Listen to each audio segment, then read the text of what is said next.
Hello and welcome.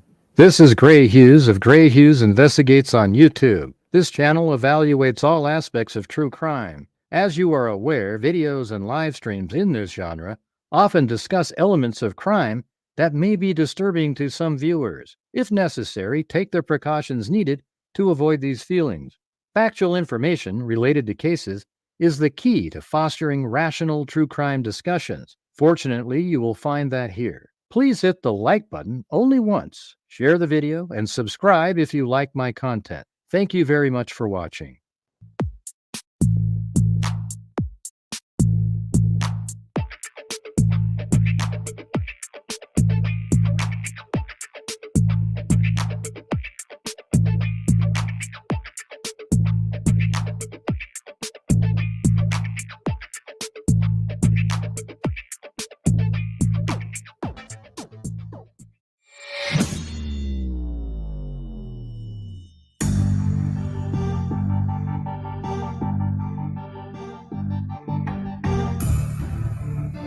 Oh, hey, all right.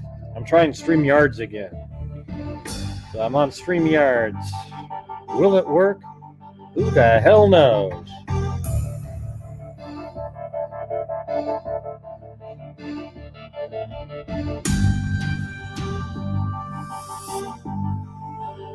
I guess all there is Chloe tonight. Oh, that's an old shot. That's old. Must have got disconnected again.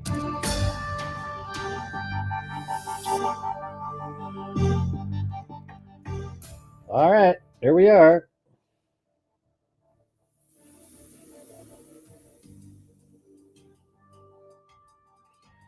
Wow, what's going on for everybody? How's the audio? Everything? Can you hear it? Testing. Oh, it's kind of low, isn't it? Testing, testing. Yeah, let me fix it.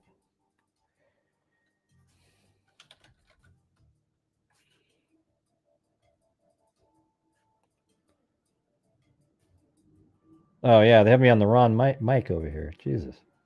Okay, how about now? Is that better? Testing. 1, 2, 3. Man, StreamYards is kind of dumb. I like switched over to a whole different microphone for no reason at all.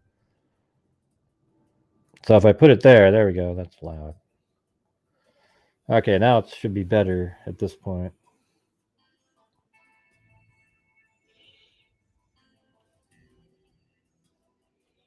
Yeah, hey, thanks, Ivan Victor. So do you guys want to do that thing tonight we were talking about last night?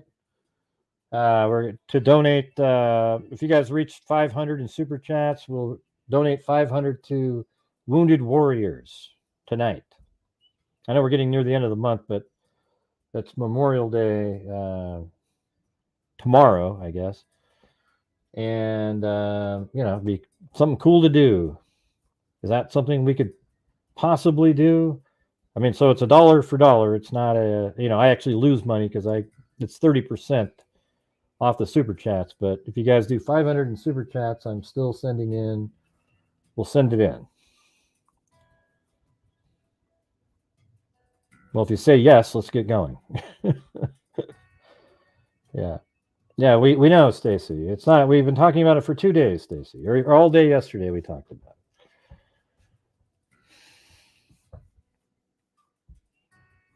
Mm-hmm.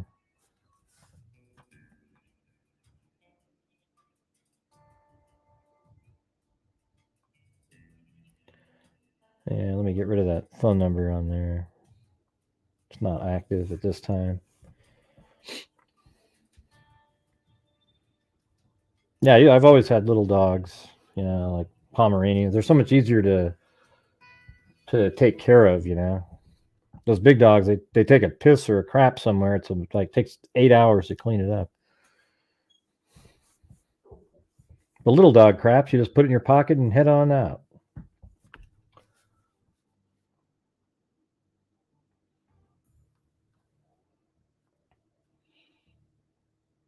Well, don't get all started at once, everybody. I mean, come on, slow down a little bit. Yeah, we know that he tried to do that. So the updated information on that is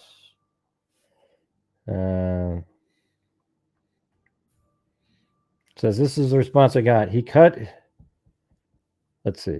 I asked about how he got the rope. He said he cut it off his bed sheet. Typically, inmates use the side of the metal door to rip it off, and or their teeth. He climbed up the basketball hoop as he could go.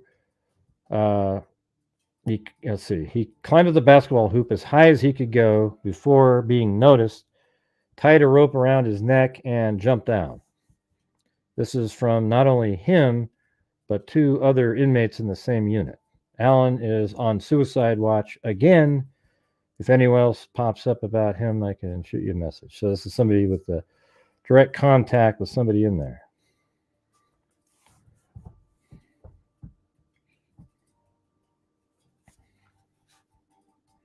Man, you guys sounded so gung-ho yesterday to go ahead and do the Wounded Warrior thing tonight, and just dead as a doornail. Unbelievable. Yeah, what about her, John? Just typing in a name doesn't mean shit to anybody, all right? I 100% believe Richard Allen did something. Yeah, I think he did something in there.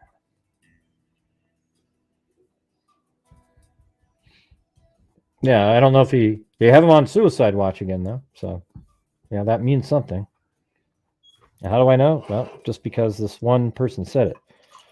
The fact that I had, somebody else that would kind of know the answer, this person would know, said that there was some incident with the basketball hoop, Thanks, Paulette Leonard. All right, you guys, we are at $3.97, so only 496 to go.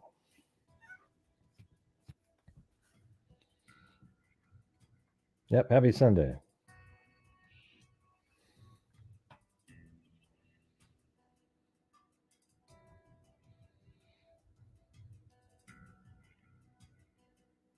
Why do people come in here and act like we didn't know that? It's amazing.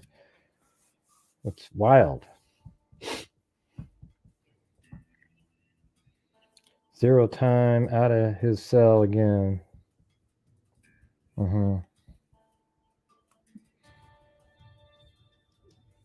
I mean, basically, the whole reason I'm coming on doing this is because we were talking about getting to sending Wounded Warriors the money. So if we're not doing that, I'll go do. So I can do work on a video or something. Oh, here's that YouTube bad actors. Yeah, that's the group of people that I'm the only bad actor in their minds. They're such idiots. Look at they even put a clown face because that's exactly what they are. Absolute rodeo clowns. Make sure to remove that one up there.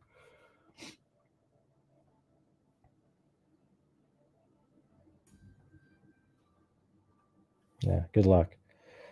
Thanks, M. Jordan and Donna Elsas. All right.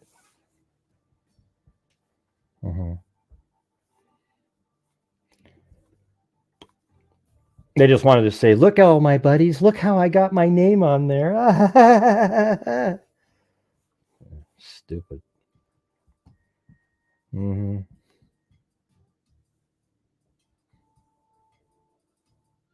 What does that mean, Cindy? That attempt is not really going to help. Do the investigation into... Okay, we're at 3096. Because that's what they do. That's what the trolls do. They think it's funny. They have a little thing called YouTube bad actors, and that's all they do is... I'm the only bad actor, apparently. The 200,000 we've given away doesn't mean anything to them. It's that... I mean, it's almost mind-boggling how these people think. I have no idea. It's crazy.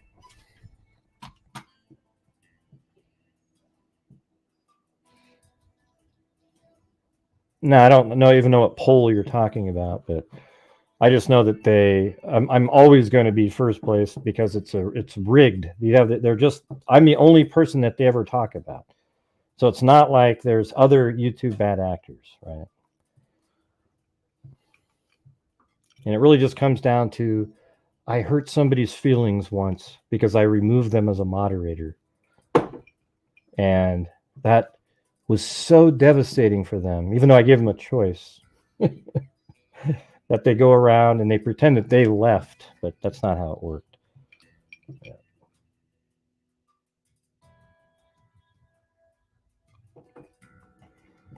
Huh? What are you talking about, Grandma? Who are you? Look at these idiots. God. Unbelievable.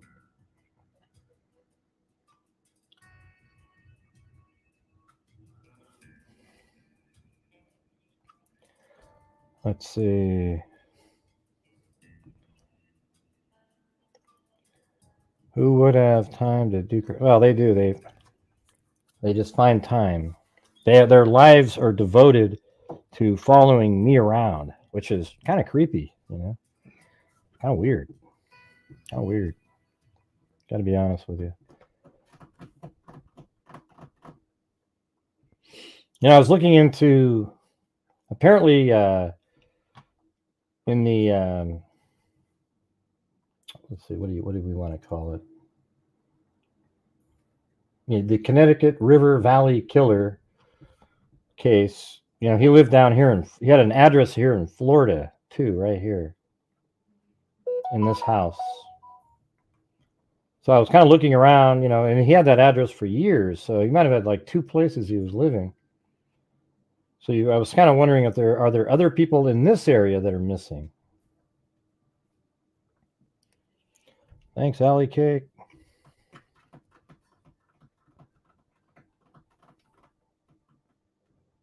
Yeah.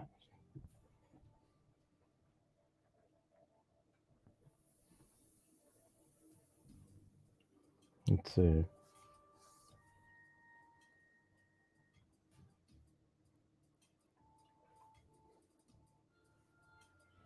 Listening in the background. Right. Everybody always says that.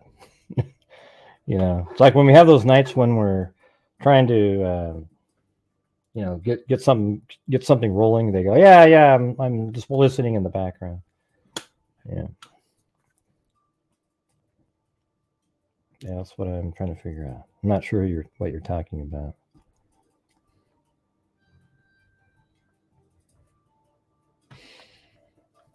Yeah, but it'd be kind of interesting to, you know. All right, here I got my face blocked up again. Let me fix this. Hold on. There we go. Hey, thanks, Allie Cake. There you go. There you go. Look at that. Now we are. We'll see where we get. Hey, thanks, Tito. Wait, that doesn't work. How do I click on comments over here? There we go. I got to use their setup. Man, 23 months as a member.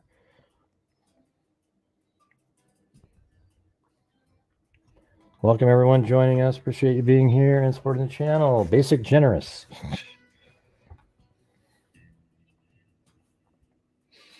Okay, where are we?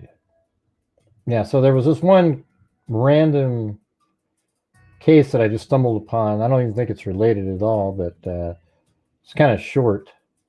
But it's so typical of so many cases that we cover here. You know, it's like Micah Miller, but Micah Miller, or Micah, was it Miller? Yeah. Yeah, she wasn't killed by anybody other than herself. Okay. It's weird how they're still going. I get these emails, these long, droning emails about, hey, what about this? What about that? Now AI is really, you know, what are the odds that the attorney that's working for them is an expert on AI? He's not an expert on AI. He just said that they're using AI in the legal world. Hell, I've used it on this show. I've typed in a legal question on ChatGPT and it comes back with the answer. That's all they're talking about. They're not saying, hey, everybody, we can help you. We can make voices sound like somebody else. I mean, it's so ridiculous. Yeah, and oh yeah, they made an AI version of the video inside the pawn shop. What are you talking about? Who had time to do any of this stuff? Thank you, pancakes.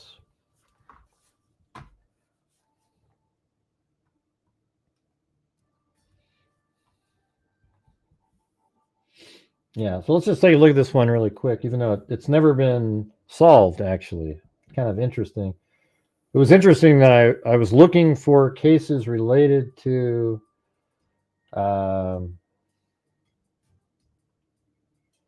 him. How come that date? Yeah, I think this is it.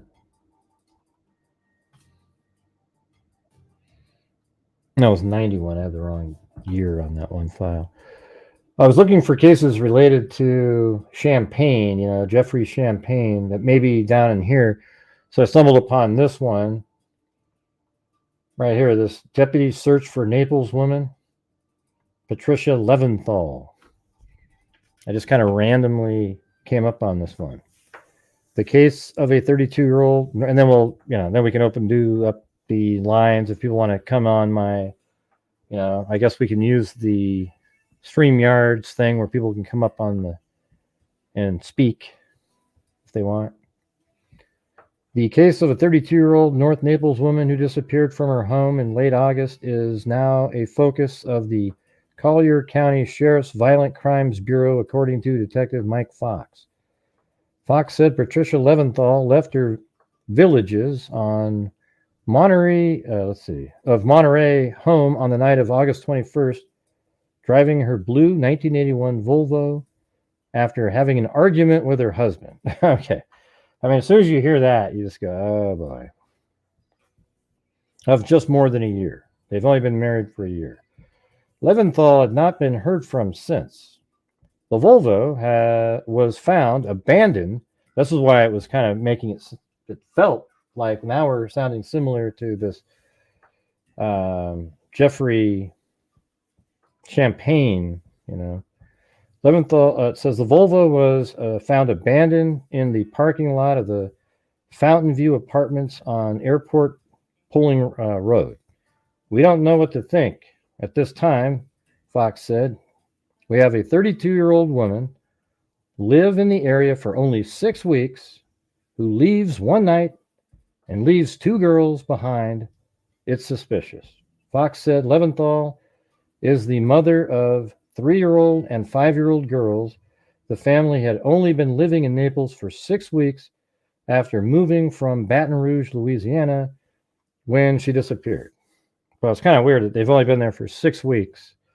And, she has 2 children. He said Lenthal is originally from Louisiana and holds a registered nursing license. So again, it was interesting regarding the Jeffrey Champagne. You have a car. You have this. This is in Florida though, so it's not really that close. It was like 80 miles away from where he lived in the area. But who knows, right? On the night she disappeared, Lenthal went to a choir practice at Covenant Presbyterian Church North and returned home near 9 p.m. and went to use the jacuzzi on the lanai with her husband. They had a small argument. When anybody says small argument, it's usually bigger. At which time, Lenthal left the lanai and went into the bedroom when her husband went to check. Let's see if I can find this place. Hold on.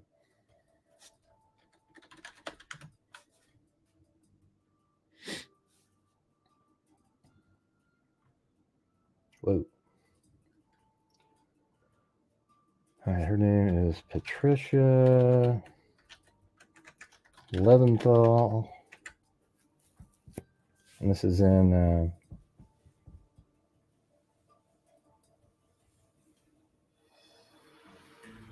Mr. Villages of Monterey,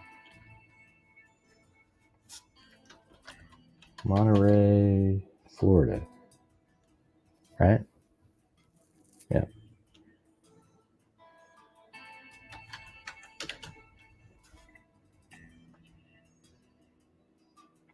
You guys, we're still trying to reach the, we're trying to donate $500 to Wounded Warriors tonight, you guys. I guess everybody forgot that from last night. That's what our goal was tonight. All right, what's her husband's name? Thanks, Kit Kat.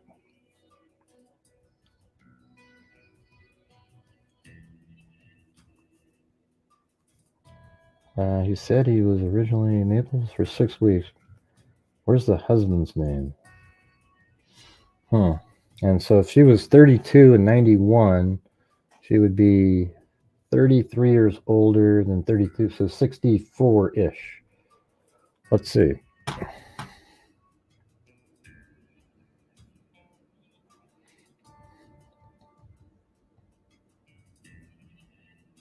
I just want to get a visual of this house. Yeah, so this lady died in August 91, so this is the right person here.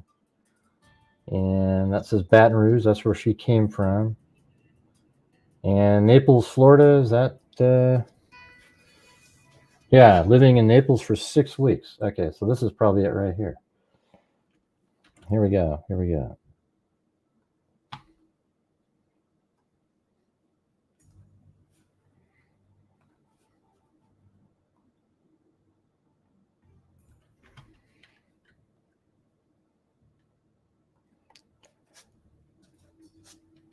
Patricia Lenthal. There we go. 1991. And here's the address right here. Yeah, so this is where, like, he lived way over here, and this address we're coming up with is way down here. So I don't know. This sounds more like probably more of a domestic issue.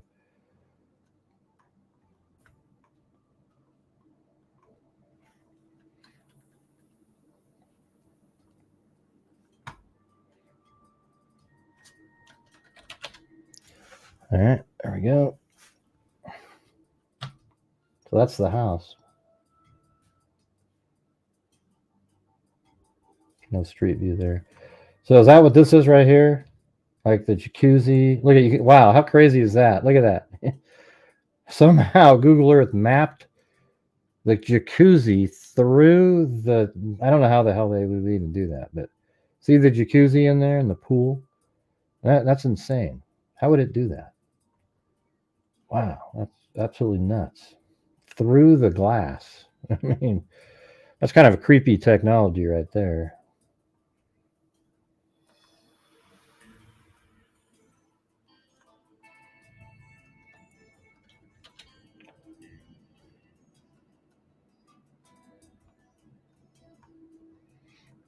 Yeah, so right there. Yep. Okay, so let's get back to what that said. Said for Fox said Leventhal is the mother of 3. He said Leventhal is originally from Louisiana and holds a registered nursing license. On the night she disappeared, Leventhal went to choir practice at a Covenant Presbyterian Church. I guess that's in there. Let's put that 66926 US 41.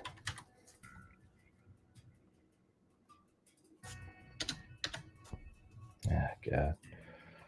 That's just, what's the name of the church? Covenant.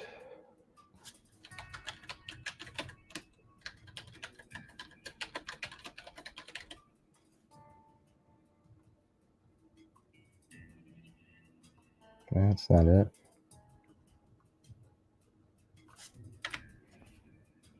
Maple, there it is.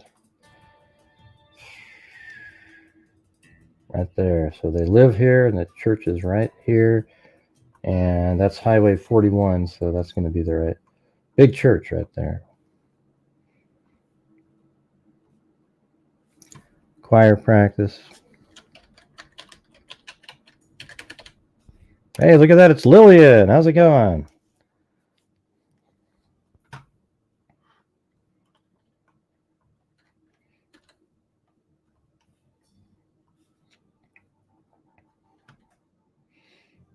Now, so she went to that, and then she returned home near 9 p.m. and went to use the jacuzzi on the lanai with her husband. They had a small argument, at which time Leventhal left the lanai. So if it was a small argument, would you be leaving the lanai? And went into the bedroom. When her husband went to check on her a short time later, she and the car were gone. I mean, a small argument doesn't lead into anything like that, nor does it seem likely. Larry Leventhal reported his wife missing on August 24th, even though she went and left on the 21st. He's got to be the main suspect in this one. Fox said all missing persons reports are referred to the Violent Crimes Bureau, whether or not foul play is suspected. He said he has no information about the possibility of foul play. In this case, Patricia Lenthal has been married 3 times, but Fox said she has never disappeared in this manner before. Patricia Lenthal is 5'6" tall, weighs 115 pounds, and has brown hair and eyes. Anyone with information on her whereabouts is asked to call the Violent Crimes Bureau.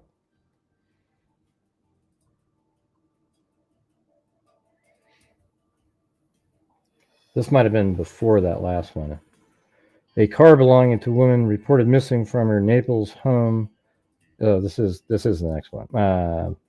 Since September 21st was found by deputies Friday, according to Collier. Patricia, 32, reportedly left her home, followed a squabble with her husband of 1 year, who was not identified. Friday's deputies found her blue Volvo in an area of the Fountain View Apartments on North Airport Pulling Road. Leventhal is described as 5'6", 115 pounds. Anyone with information has to call a number there. What the hell? I think I have the...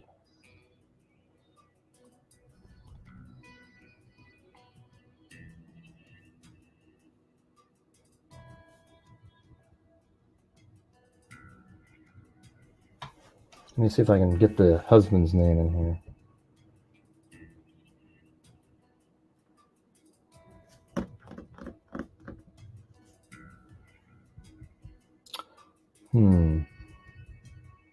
Well, her last name is Leventhal, so I don't know.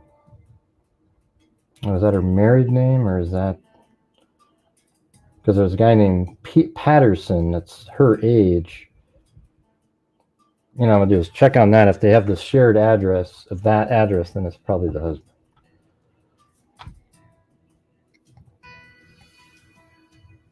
Yeah, I mean, it's 3 kids, leaves her car. Come on.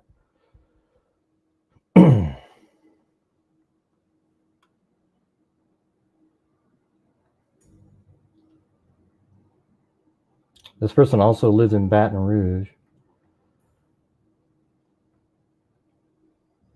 But I don't see the Florida address, so I don't know. Guess I can't tell who the husband was. Pretty wild, though. Oh, and then check this thing out. So that all happened. Those articles I just read you were on October 9th. And I guess this is 1991 here. It said that, you know, there's a divorce going on in here, like in the court of the 20th Judicial. Looks like he waited right till, I don't know if there's a 10-year anniversary or of a missing person, but it's almost exactly 10 years. Oh, actually, his name would be right here, wouldn't it? There it is. Let's see if I find him here. Looks like Lawrence. That's his name.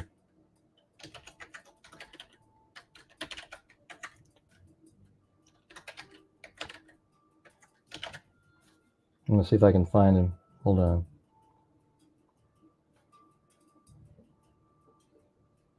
Born 1951. Sounds about right. 63.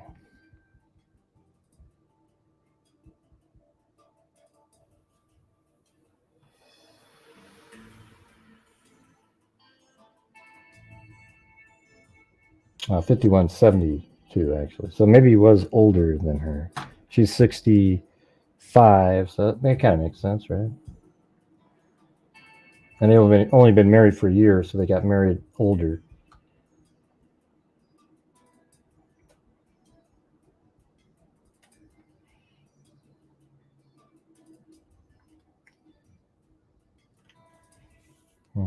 They have Naples, Florida. So he does have an address in Naples, Florida. Let's see where this is. This is 1991, September. So this is right around, well, actually, yeah, right around the time. So that divorce happened. You know that divorce paper that I just showed you? That was 2 days after. It wasn't 10 years. Sorry. It was literally 2 days after she went missing. I mean, I think he wasn't even. Hold on. Let me go back to that one. When was the 23rd of September? She was 25th of September reported missing, right? And then on October 9th, he's already filing for divorce in the paper. I mean, give me a break. So that's that same year lived right there. Pretty strange, right? In memory of my father, Thomas A. Miller, Vietnam vet, United States Navy, retired, and father-in-law, James L. Shirley, World War II veteran, U.S. Navy, with love and gratitude for your sacrifice. Well, thank you for that. And what we're trying to do, you guys, if we reach 500 tonight, I'll be sending in 500 to the Wounded Warriors. So it's dollar for dollar. I actually lose $150. Okay, so take advantage of it. We can do it.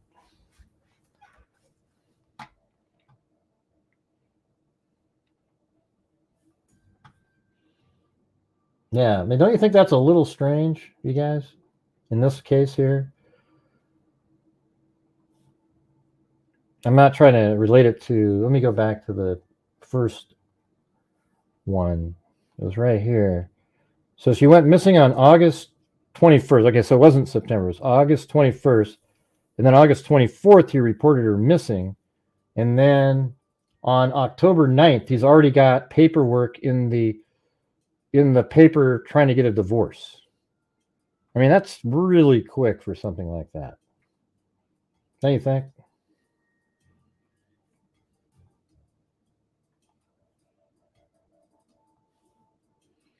All right, this one's 1992, February, so 5 months later. The disappearance of a woman who lived in Naples for just 6 weeks is the subject of the week's Crime Stop. Crime Stop. Patricia Lenthal, 32, arrived in Naples July 3rd. I mean, look how short this was.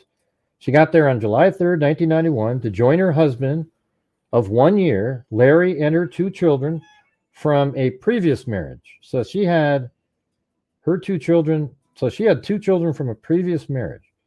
Man, how did those kids grow up then? Now, she was last seen at the couple's home on Laguna Way in Naples on August 21st. Do I have that right?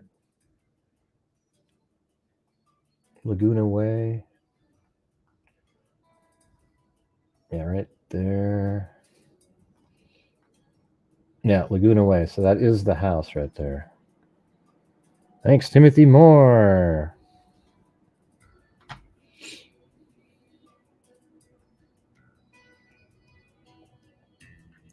Hey, would you quit just typing that in, John?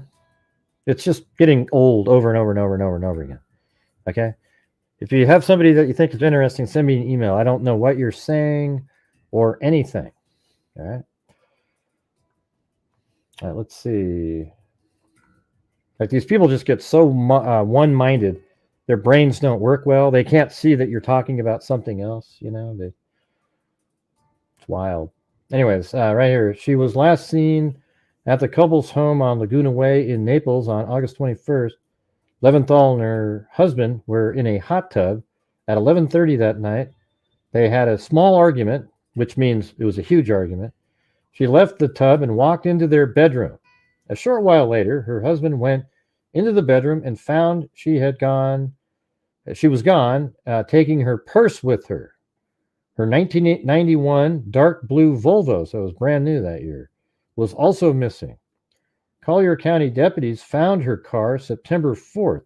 It was parked about a mile away from the house. Okay, so now you know there's some severe foul play going on at this point.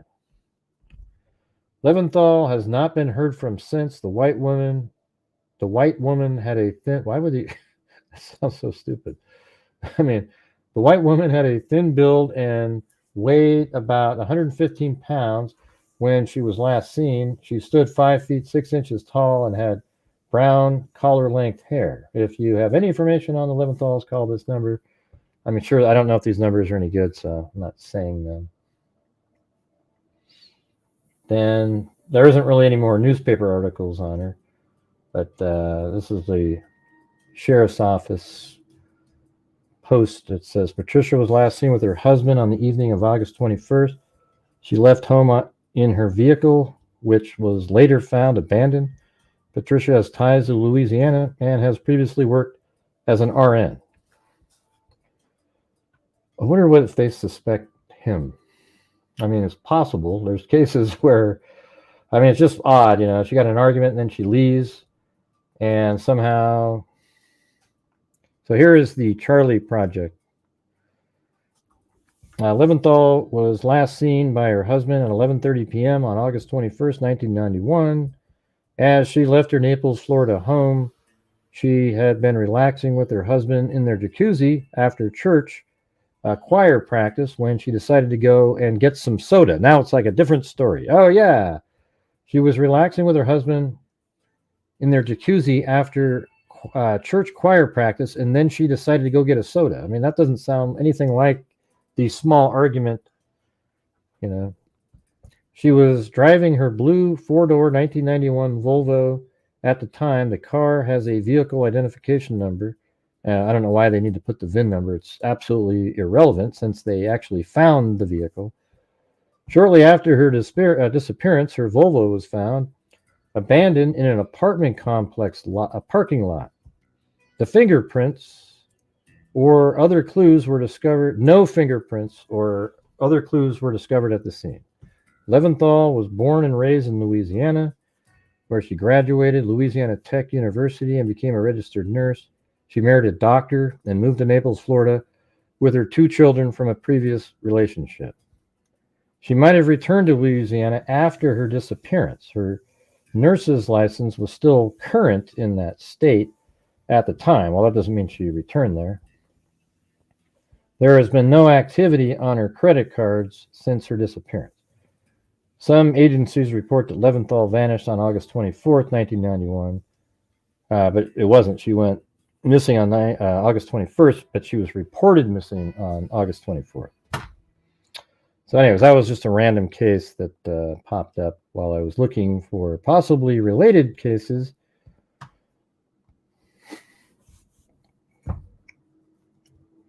All right.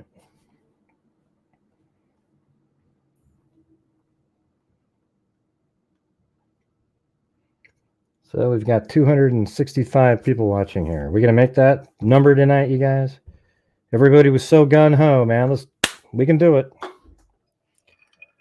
But here's what's going to happen. I'm going to send in the 500 to Wounded Warrior regardless. Okay. Do you think the Connecticut case is related? I don't know what you're referring to. Sorry. Oh, you're talking about the 2 other ones we were talking about? Maura Murray and I can't remember the other name.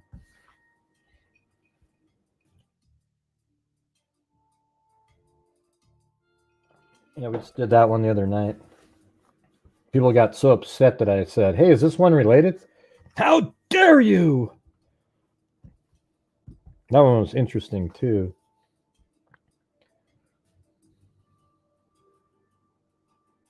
Yeah, Brianna Maitland, that one. All right. Hey, thanks, Michelle H.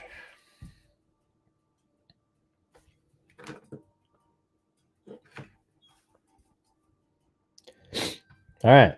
So we'll probably start talking about the serial killer case again next week. This lady on Facebook's been sending me a bunch of stuff out of a book that was written that's pretty interesting.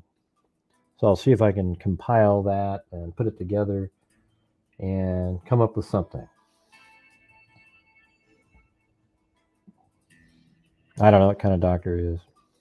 But that's just a typical kind of case right there, though, right? These are the kind that it seem obvious. You know, it's only a mile from the house, right? This one reminds me of Cheryl Coker, like tremendously. I mean, you know, the car is a mile away, so it's easy to walk back to the house. Kind of makes sense, right? So, you know, what would happen in a case like this, if, for example, the husband was involved, would be that she died at the house.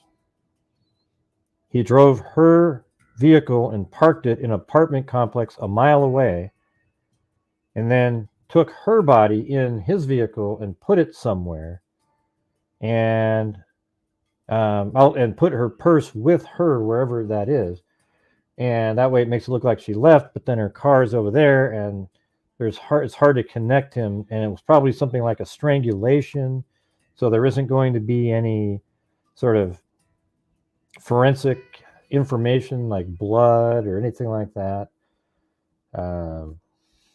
You know, so that's just that's how I look at cases like that. I mean, of course, it can be something else. She could have actually been mad and then drove down the street and somebody abducted her in her car and left her car a mile away. But don't you think it's interesting that's a mile away? The fact that the car is a mile away makes it more likely that it's the husband, right? In the case like that, because it allows you to walk home. If it was found 15 miles away or 10 miles, you might go, well, that's a little far to walk, but a mile is nothing. Absolutely a tiny distance.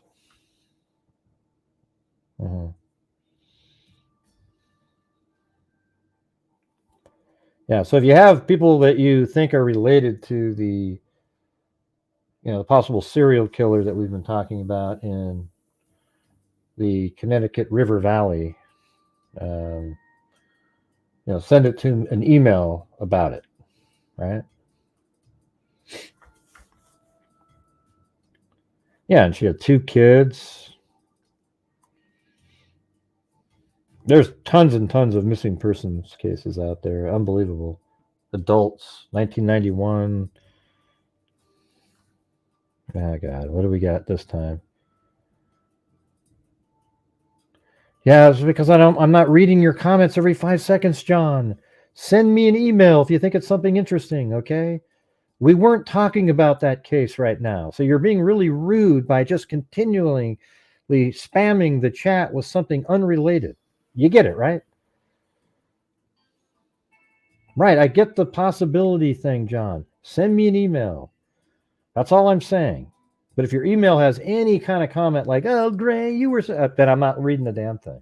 I'm not interested. I'm just trying to tell you that I was trying to go over a missing person case, and you just kept spamming the chat with this name over and over again, and I'm not looking at that right now. I know. It's like, why don't you just start your own channel and just spam everybody to death? It's crazy.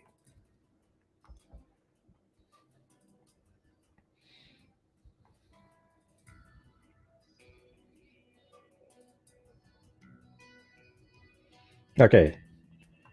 You want me to look it up right now for you, John? I'll go scroll all the way up there. Let's see. Betty Place. Here we go. I'm going to do it. I'll do it my own way here. I don't want any intervention here. Let's see. Newspaper.com. Betty Place, 1978. What else we got?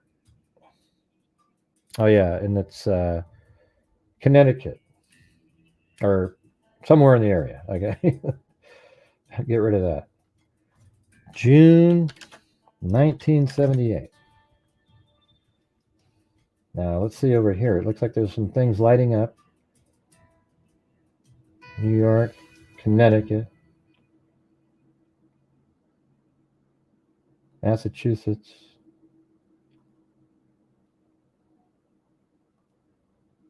No.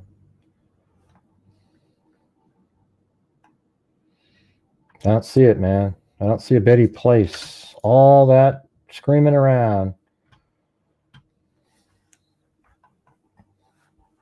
Don't see it.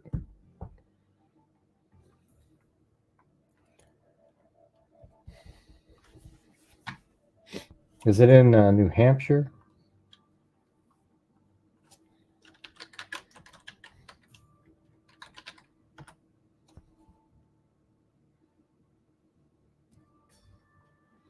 No.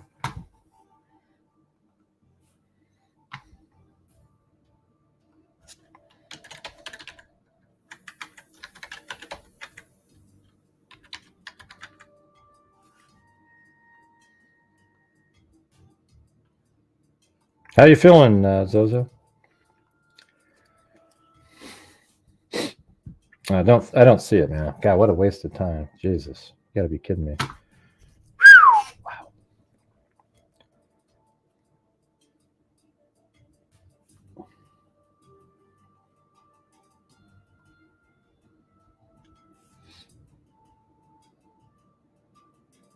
Okay, I'll have to look another time. I've looked through the 2 repositories that I have, and it wasn't in there. So, yeah.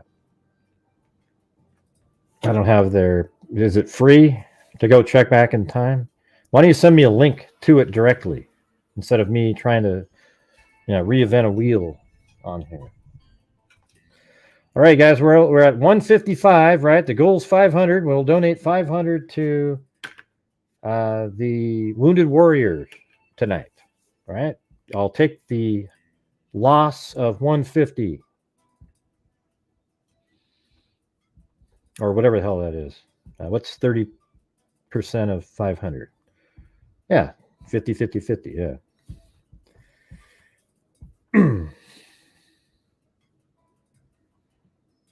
Oh, you made your son sick. Have you tested to see what it was or anything, or what it is?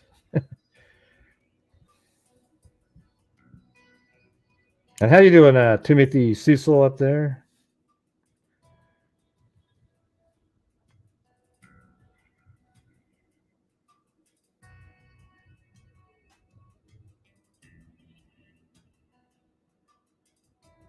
Yeah. Right. So, like, you guys will actually, if you give 500, it's really only 350, and I'll be donating 500. That's what Sandy Shirley's saying there.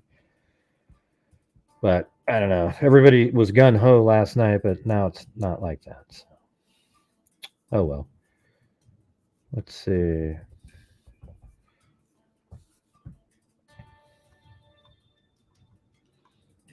I have the that Todd Click document. I mean, it's 81. It's not a thing that he turned into police. It's the interview with Todd Click. I've had that in this folder. I don't know if you guys want to look at that or not, but I could do that. Thanks, Paulette Leonard.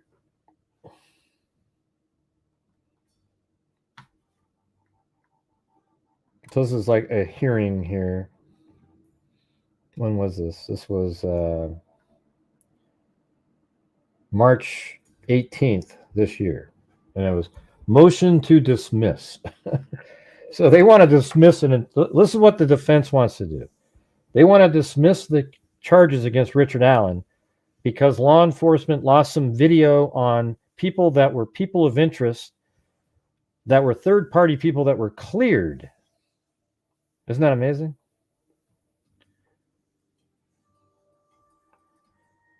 Hey, John. Hey, John Place. Why don't you try living up to being not a jackass? Okay.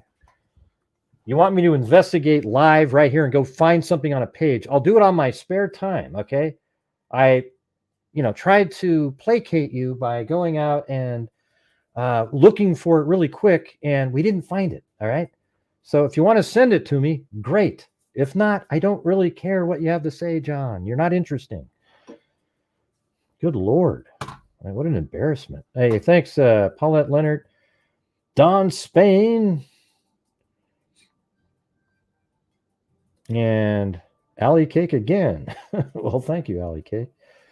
Jeez. Alley Cake's going to be responsible for almost the entire, well, so far, a fifth of the entire thing. And thanks to everybody else, too. Combining people together also helps. What a joke. You know, he's out there spamming the chat over and over again. I look it up, don't find it. And he says, hey, you can find it over in this place. And I said, well, why don't you send me a link directly to it? Live up to your investigative title, you bastard. God. That's when you know somebody's just a troll, man. Just absolute, you know, crazy.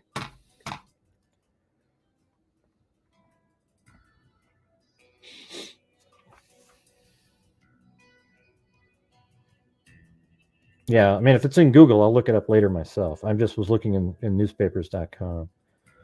Thanks, Peter.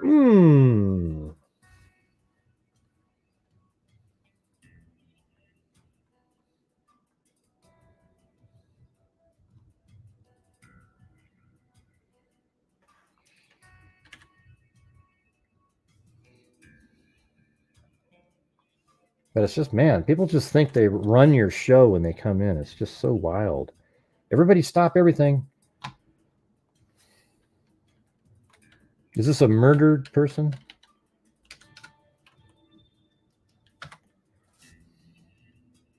Yeah, New Hampshire right there. Right? This lady, Betty Place of Warner, New Hampshire, was last seen at her home on Joppa Road on the morning of June 14th, 1978.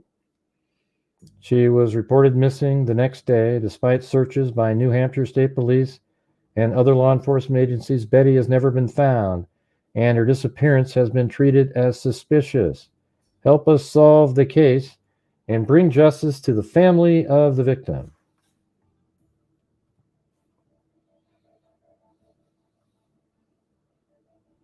Is that pretty much all you found there? That one? Yeah. Thanks, Peter. And Brown-Eyed Girl. Da-da-da-da. Well, I'll tell you what, I have faith in you guys. Let's just go right out there. Let's go to Wounded Warriors. Screw it. Wounded Warrior Project. If you're wondering, well, let's see. Hold on.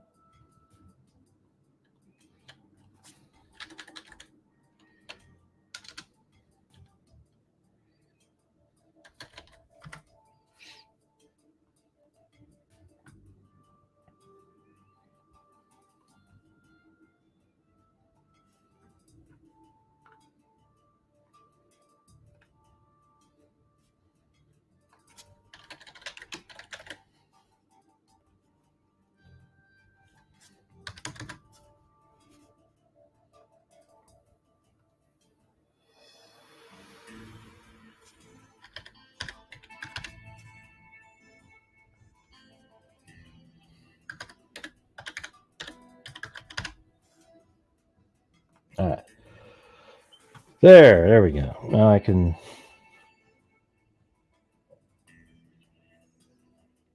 I guess you can't see it. Maybe if I move it over here. There we go. That's where we're at right there. So I made a good move there a second ago. But hey, John up there, thanks for sending it over. We'll take a look at it.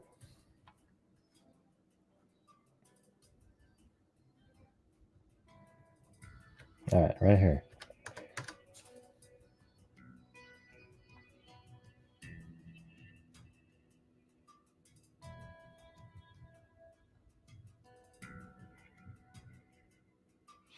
Who was that up above? How about you want me to, Sandy? We'll do it in memory of your.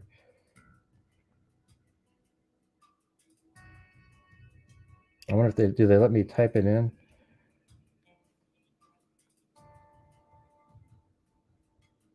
Here, let me see what I have to do over here if I hit that button. Oh, in honor of. Okay, all right. So right here, how about we put in your Thomas A. Miller. And then, can I do 2 of them?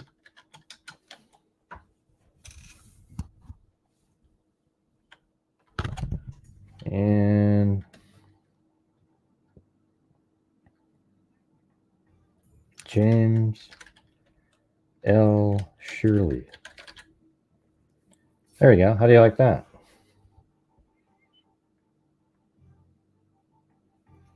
All right.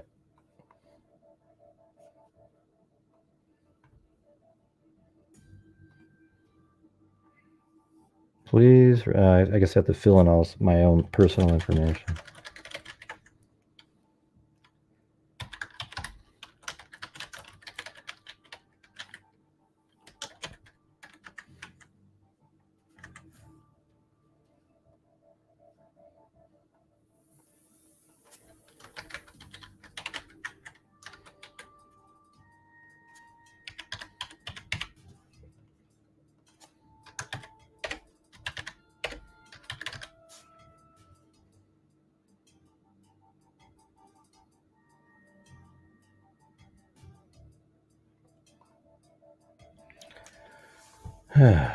Guys, keeps wanting me to fill something out.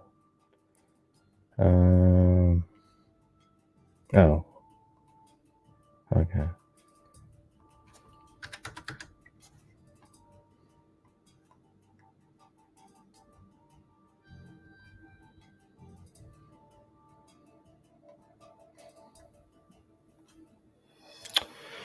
Huh. Well, it's struggling over here. It has like a... Maybe I need to fill that. Oh, there you go. I wanted my email too. Yeah, that makes sense. All right. God.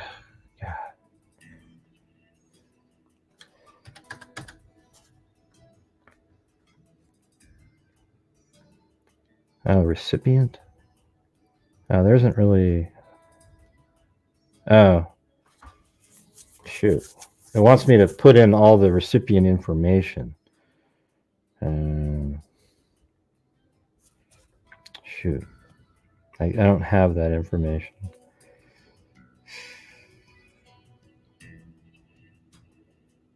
I think I'm going to have to...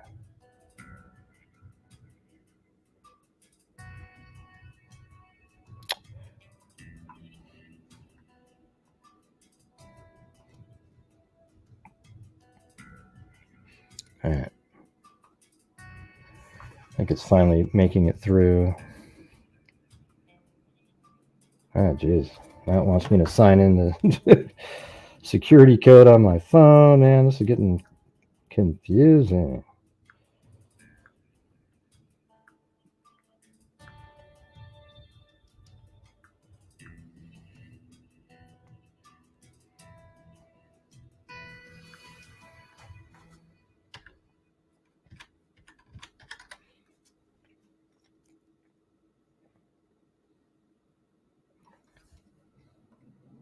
All right.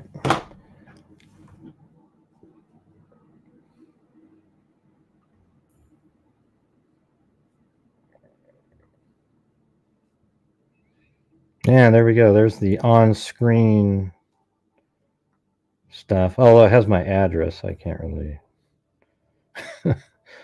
Here, I can go like this. See that? Thank you, Gray, for supporting Wounded Warrior. We have successfully processed your gift of 500. Oh, you can't see it, right?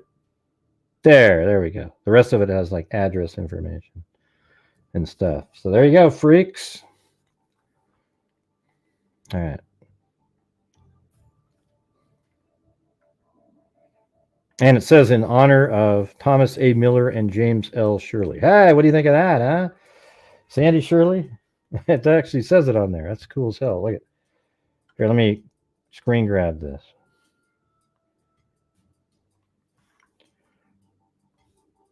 Right there, in honor of Thomas A. Miller, acknowledge the donation will be emailed contact.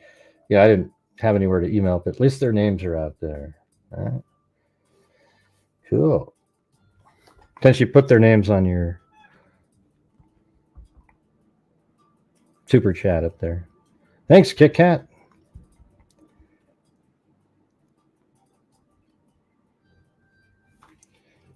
All right. So let's fix the new numbers over here are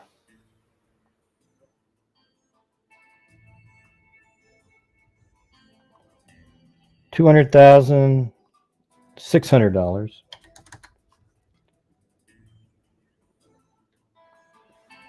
And this year so far, 21,000, or yeah, 21,000 right on the dot.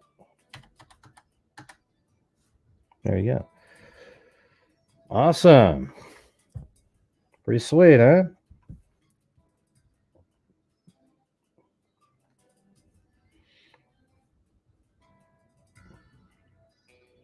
And, veterans are pretty much the, especially the everyone that's been, killed in battle out there, or just, putting their lives on the line for the rest of us.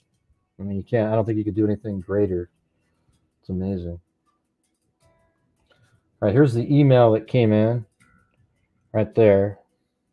Now you can't see it. Hold on, let me get to a different screen. That one there.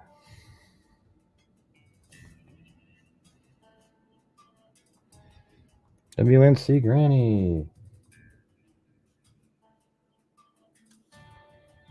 All right, there's the email that came in. We have successfully processed your gift of 500. Anyways, thanks everybody. We're not quite at the numbers yet, so if you want to keep supporting to get up there, that'd be great. But we got it in there. 500. Can't stay. We are having bad storms. Please pray for everyone hit by tornadoes tonight. Yep.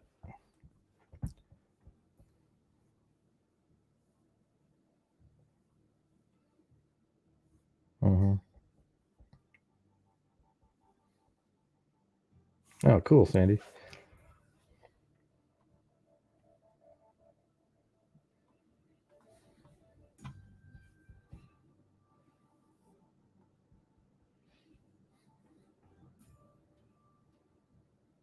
Oh, that's crazy, Dana Dane.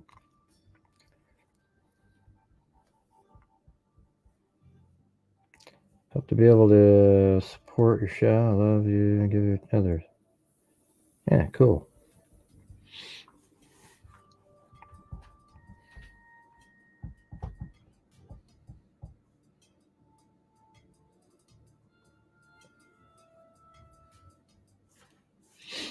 You guys want to go over any of this at all? It's pretty weird. Some of the stuff that Todd Click guy, I guess he's right there. Direct examination by the defense in this case would be the prosecutors.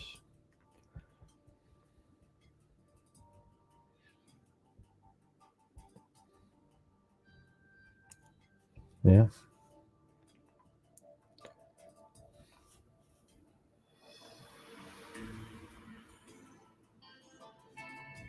Is that the same thing that you got, Zozo, that one article? Thanks to Lillian and Tito. Oh, and also to, let's see, Casanova. And I just want to say thanks to Roger earlier in the day. Very kind, very kind.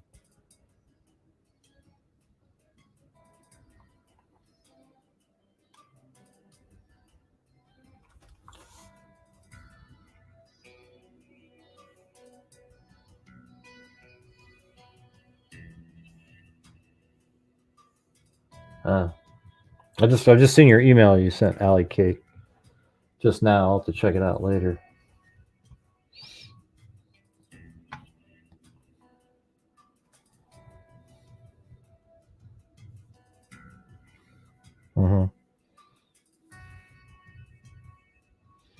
Yeah, so maybe it's in that paper that guy was talking about, but You know, it's like I don't have time to just sit there and dig around on an article when we weren't even talking about that case. I think it's kind of obvious to most people, but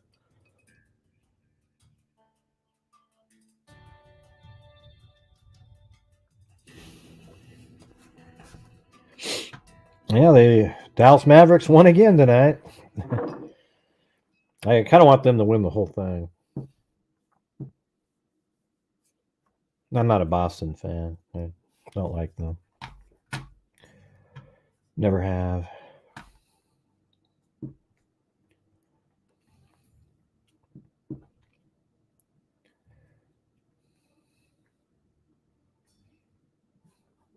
All right, anyways, let's take a look at this thing here.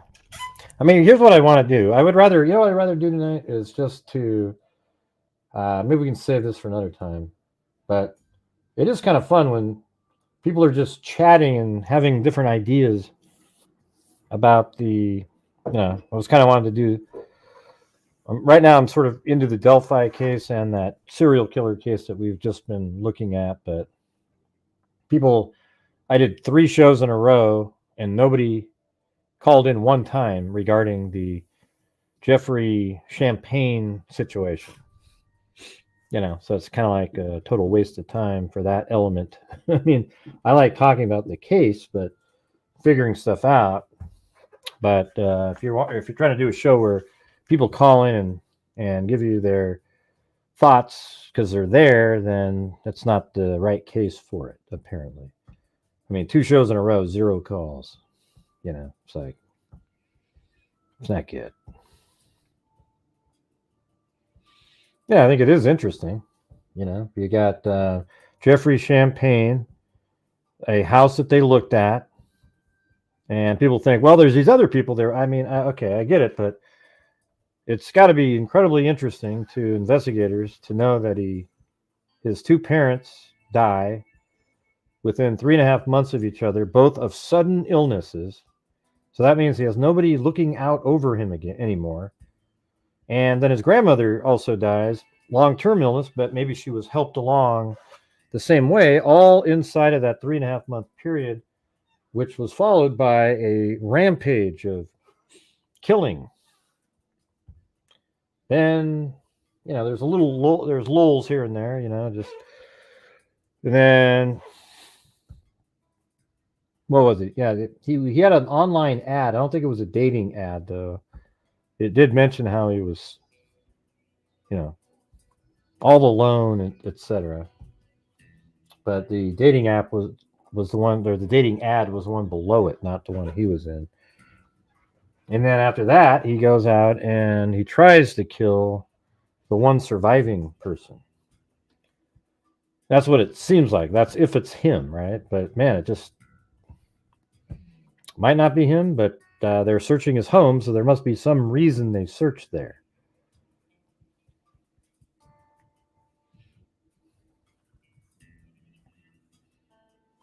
Mm-hmm. Yeah, and just all the different victims, kind of similar. They're all stabbed multiple times, etc.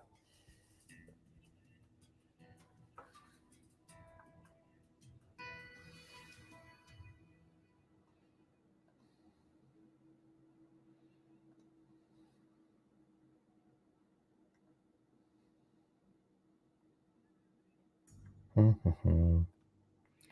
Okay, so since that guy bailed, we'll look in the Concord monitor. All right, I'll put it in a different folder here so I have it. And I don't need help looking it up. I'll do it myself. All right, thanks.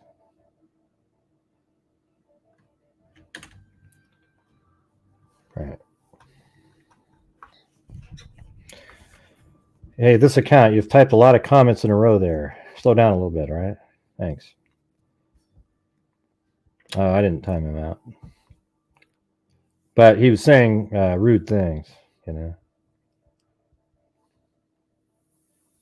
What do you mean you never heard of it? Oh, which case? Oh, we've been talking about it for 3 days in a row, Dana.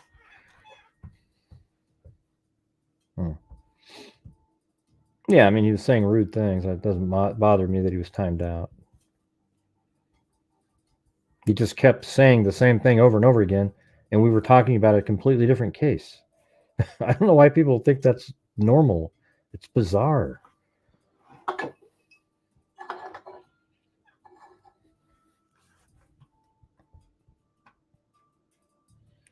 .8 seconds? What do you mean? What does that mean? I don't know what that means.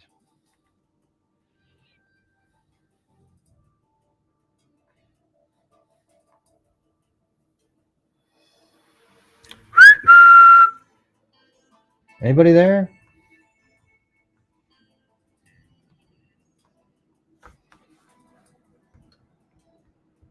Oh, you haven't been here in 3 days. Well, we should try showing up from time to time, huh? Come on, Dana.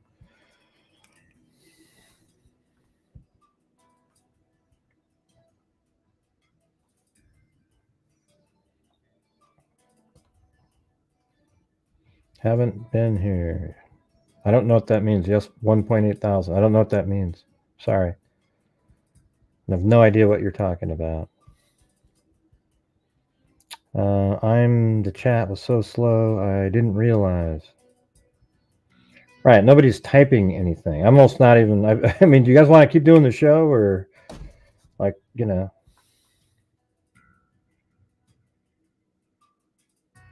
Find what article, PG?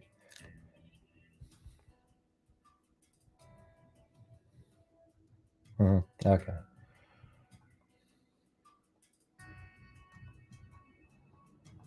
I mean, I know it's the weekend. Everybody's like partying or whatever the hell you're doing, but yeah.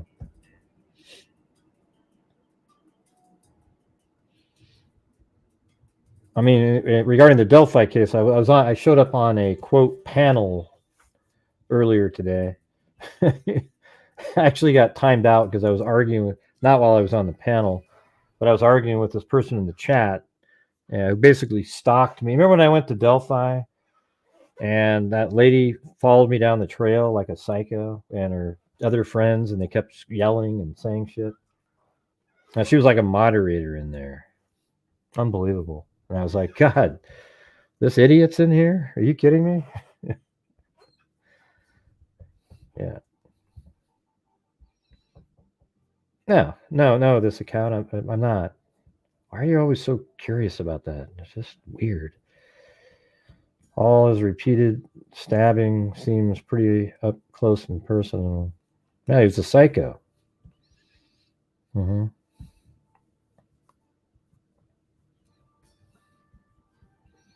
So we could talk about various things. Do you think that for all the people who have been following the case all these years, do you think that he? I mean, this is like the main thing. Was he there to just?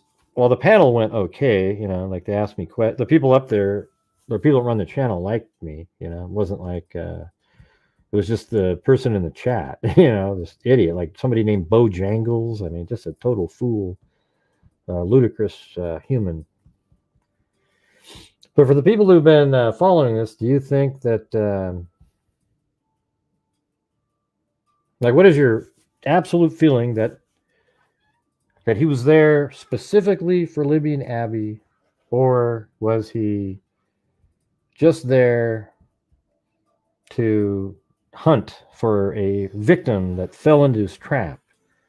And it's sort of interesting to come up with, what are the reasons that people think that? Like the factual reasons,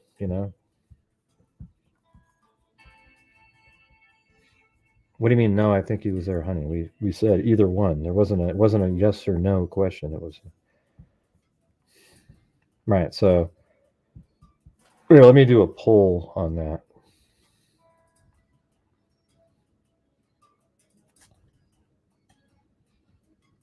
Was the Abby and Libby case? This will be a yes or no. A targeted case. There you go.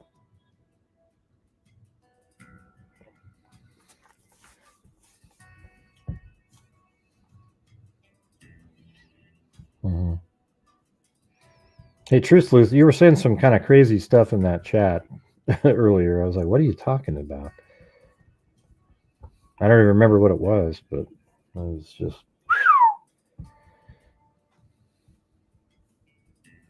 Hey, that's really funny, Kyle. Jesus. Let's see.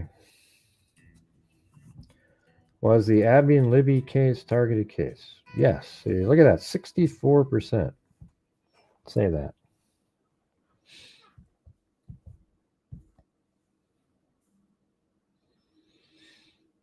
Yeah, I mean, I think it was a planned killing, that he went out there to kill somebody. But to be honest with you, if you take away us knowing about Keegan Klein, see, my original theory in the case was that this person was somebody out there hunting for a victim. And he went there and he watched and he knew who all the people were at the trails. He passed the 3 girls and then he walked the whole length of the trail and he saw nobody. Then he sat there, then he was at the bridge. And while he was at the bridge, he noticed that nobody had crossed the bridge yet and nobody was walking down the trails towards him. And then he sees, then all of a sudden Betsy Blair comes down and then she turns around and leaves. So at that point, again, there's nobody across the bridge and nobody on the trail once she disappears. But right about the time she would disappear, she passes Abby and Libby, and then Abby and Libby start heading down the trail, and he's still standing there. And then when while they were about to approach the bridge, he passed them to give them a greater sense of safety to get onto the bridge, security, I guess. And once they were across the bridge, he then went after them. And so you could make the argument that he was just waiting for the right opportunity.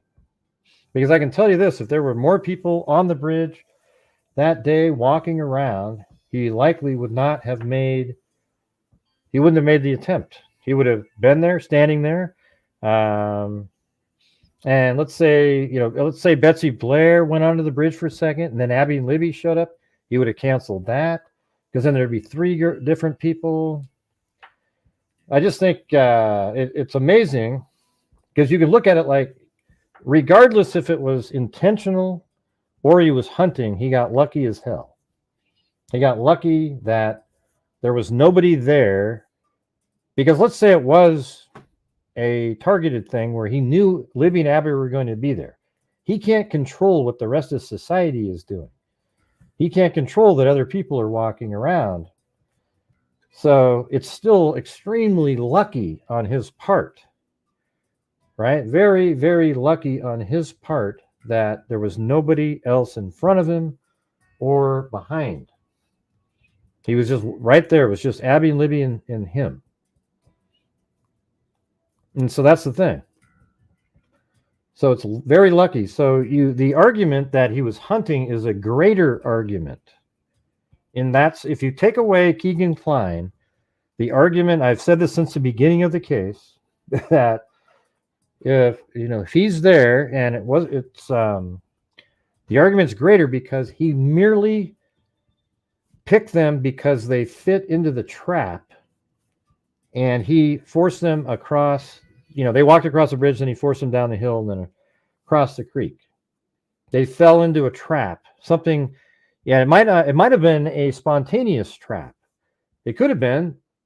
Let's say he waited over at this bench over here, for example. There's a bench right here. He said he sat on a bench.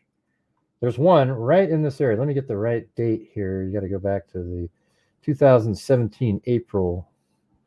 Yeah, there's a bench right there, I think.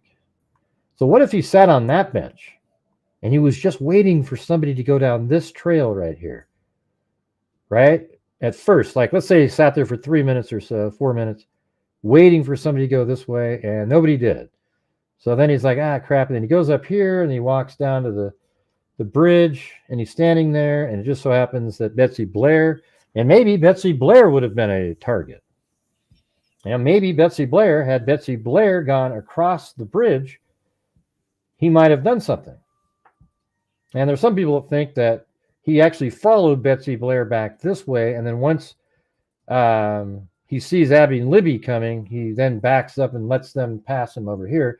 I don't know. That doesn't really make sense to me, because I don't think he was ever going to attack anybody on this trail here. This is too wide open, even though back then it was kind of gravelly and everything. People were walking on it and jogging and showing up all the time.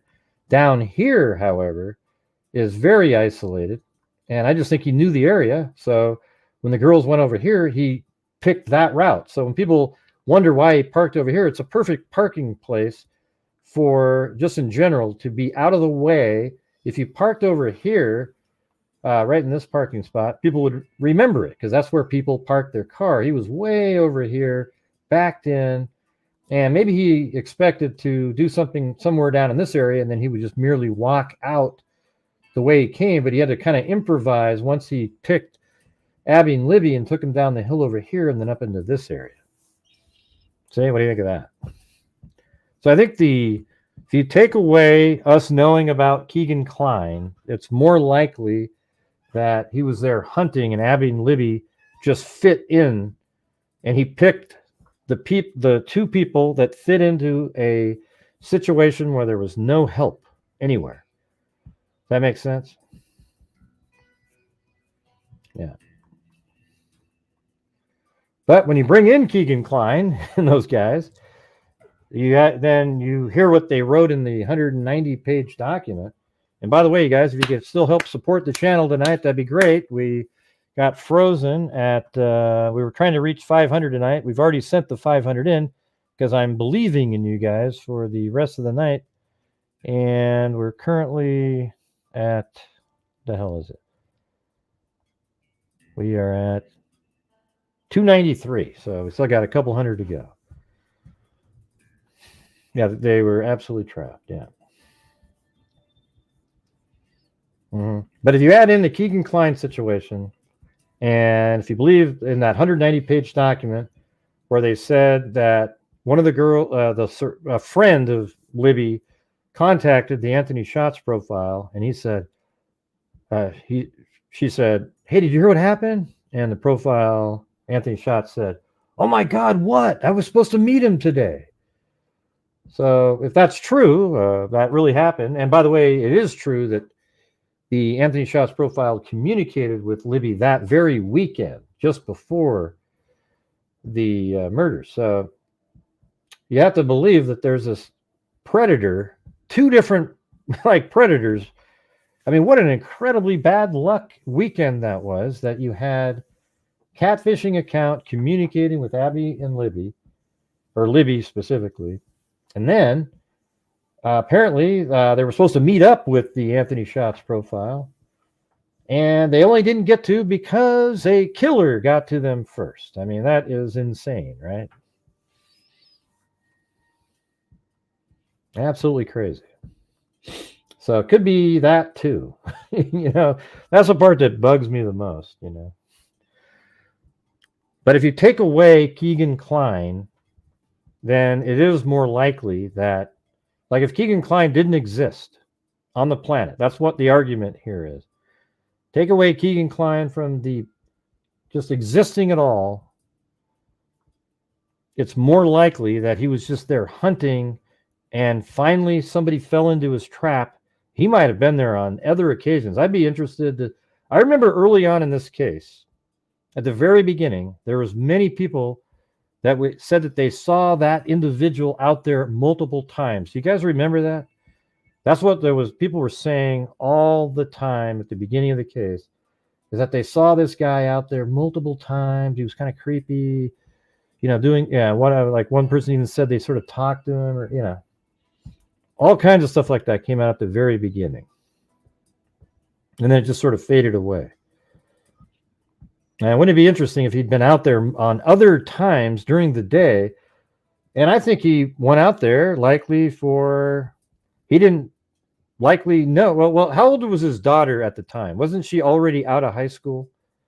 So he wouldn't have known, if that's the case, that it was a school day off, right?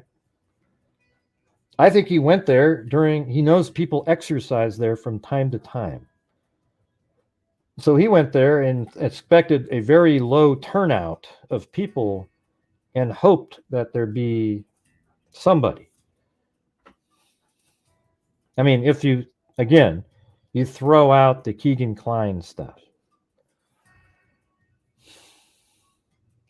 I don't know if it was for months. I just remember people saying that they'd seen him out there multiple times.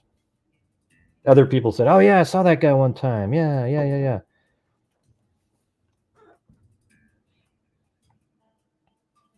Mm-hmm. Yeah. So how about I do the? We'll put the.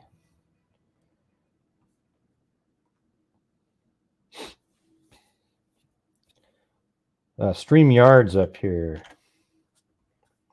All right, here we go. All right, StreamYard is in the chat. If anybody wants to come up and talk about this, I got the StreamYards app up there. Not really into doing the panels, but you know, it is sort of fun just to talk about the case with multiple people. I don't like panels when they're knitting and, you know, just somebody sitting over there doing nothing for hours. It's just weird, you know.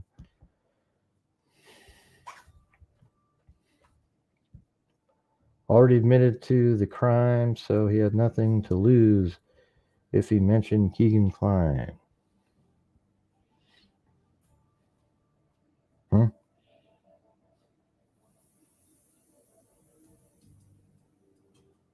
Oh, right. Well, no, not really, Chicken Wing. He didn't admit to doing it.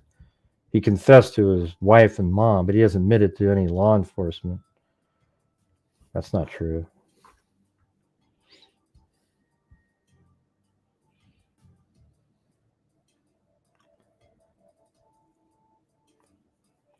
You know, some of the early stuff, like in that Click art hearing, it does sound like they were just kind of not really putting in notes about different people. They were just kind of lazy about it. I mean, it didn't sound very good in there. You know, but that's his version of it.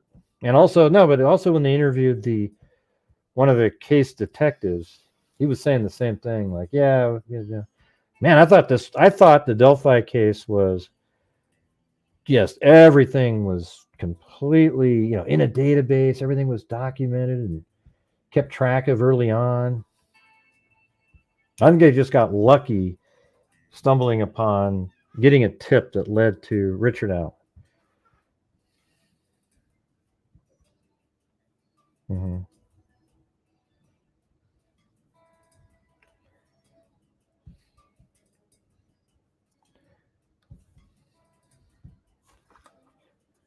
Guess what? We got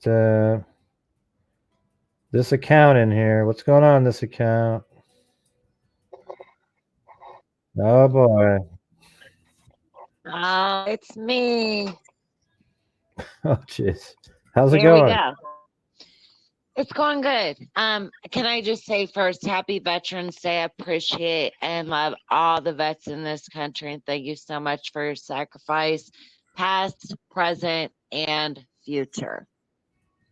That's right. And we would not have our with. You sound kind of like weird, like echoey and tin. Like, are you using your phone or what are you doing? Yeah. Am I does it have a weird noise? Is this better? A little bit. Yeah. Okay. How about now?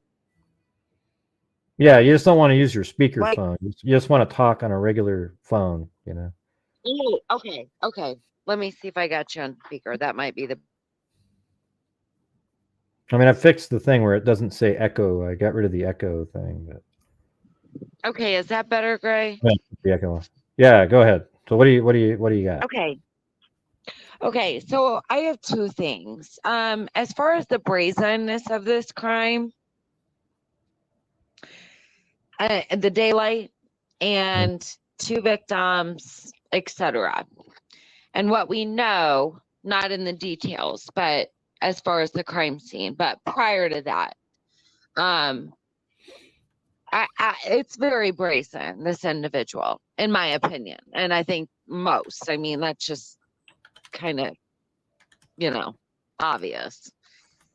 Or stupid and perhaps mentally ill human being, but that is not how this whole thing unfolded, obviously.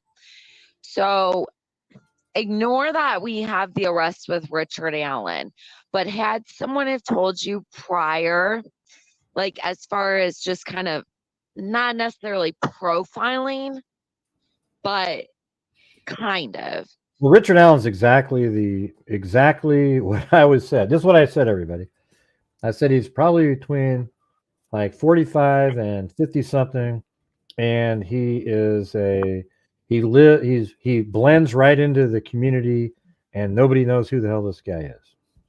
Yeah, you said that a lot, and it only switched up when we had this, Keegan Klein direction. Then you have to change. Then you have to change your mind because everybody's saying law enforcement is looking into Keegan Klein or the Anthony Shots profile, right?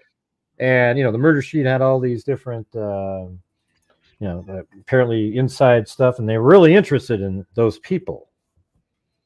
Yeah, of course, and they wanted to, and then it went on to who house and all that jazz, and then here's something that's funny because like Timothy Cecil just typed in, "No, you didn't, Gray," say the trolls. Well, here's the truth. I always said it was a killer that was there, and he was just hunting for a victim. Then Keegan Klein came around, and then I switched to that, and they go, "Oh, Gray, come on! You always said there was no social media involved, you bastard!" And they just got so angry. That's what law enforcement said. Now it's switched back to the original theory, and you don't hear any of those people saying, "Dang, Gray may have had it right back then." Right. But Gray, wouldn't you say that as an investigation goes on and things evolve, you change you need to open your mind to whatever is going on, and then somehow, even though they were rightfully exploring this Anthony Shots, which led to Keegan Klein, that you get this tip that says, "Hey, guess what? I was out there. I'm wearing a blue jacket. I'm wearing this outfit, some type of head covering. I was here at this time. I saw these witnesses." Light blue jeans, blue or black Carhartt jacket, a hoodie, and some type of head covering. There you go. Yeah. And I was there at this time. I saw these witnesses up here, and I was on platform 1. And guess what? We didn't know this. This was not public information, that there was a witness standing there, a female, who saw a man. I know her recollection is a younger man, and I will not criticize her or even debate on that. What I will say is that she described the clothing exactly. So if you want to continue on with the online stuff and ignore that tip, that would be mind-blowing, terrible investigation. The thing is we always were saying was, how do we know that Keegan Klein and Richard Allen didn't sort of know each other, but in a way that isn't detectable? Right. Like you could see it making it where he had a burner phone or something that he would communicate with somebody else on the side, and nobody's going to give up somebody, so there's no evidence. But if you could find a way that a burner phone that Richard Allen owned communicated with a burner phone that Keegan Klein owned, or somebody else related to the Dropbox account, then I think they would say, it doesn't connect him directly to Keegan Klein. It connects him to one of the other people that was on. So maybe they do have that. They're just saying they couldn't find a connection to Keegan Klein, except the connection would be that it's his Dropbox account. But there was also a pedophile ring that his Dropbox led to. So what if it's the outer ring? Maybe the Dropbox led to the ring, but it's not his Dropbox. It had all the ring members on it. He just connected to the ring and was sharing stuff like on Telegram. And then maybe Richard Allen was connected to that portion of it. Therefore, it's not connected to Keegan Kline, but he's still got his information via Keegan Kline's information on the Dropbox box through the network back to him, knowing that they were gonna be there that day. And something like that. I think that, you know what? I think that is a very great possibility. That you thing, and I that they have probably explored that to the extent, you know, their ability that. And one of the problems, and it was so mind-boggling to me when this Dropbox came out with this pedophile ring and everything, and I thought, when someone explained to me what Dropbox is and how it works and the anonymousness that goes on with it, well, you know what? It's almost like a perfect setup.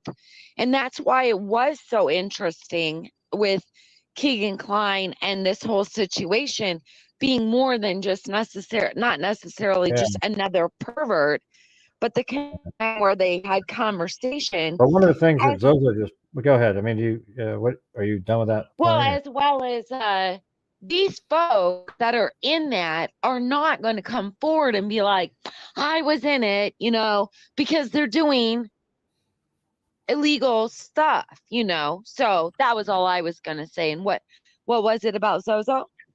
Well, no, she just mentioned something we've talked about a whole bunch of times, is the Libby's phone.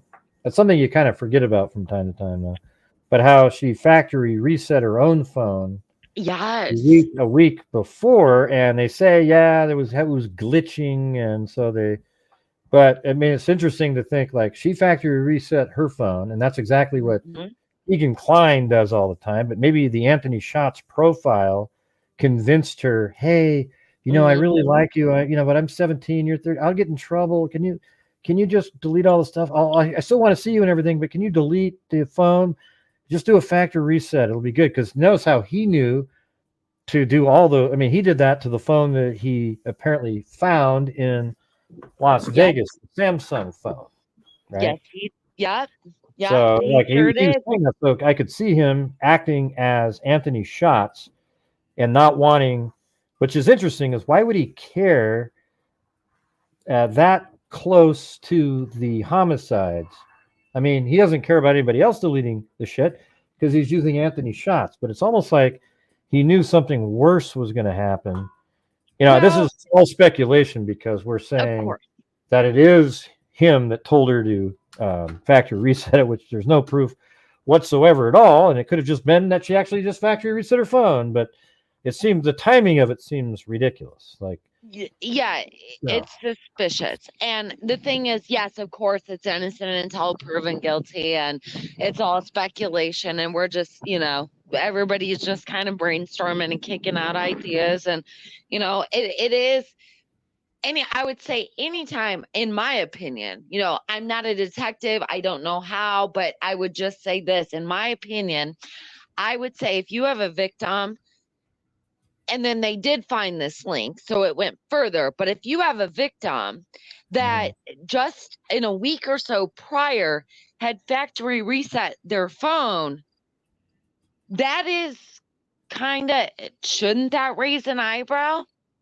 I think maybe so. And yes, there are innocent explanations. Like you said, the phone is glitching. And, you know, back then, I think it was a little easier to factory reset the phone. In fact, I know I did that accidentally on my phone, which is a pain in the butt, you know, because you got to go back and get all your everything back and you lose stuff.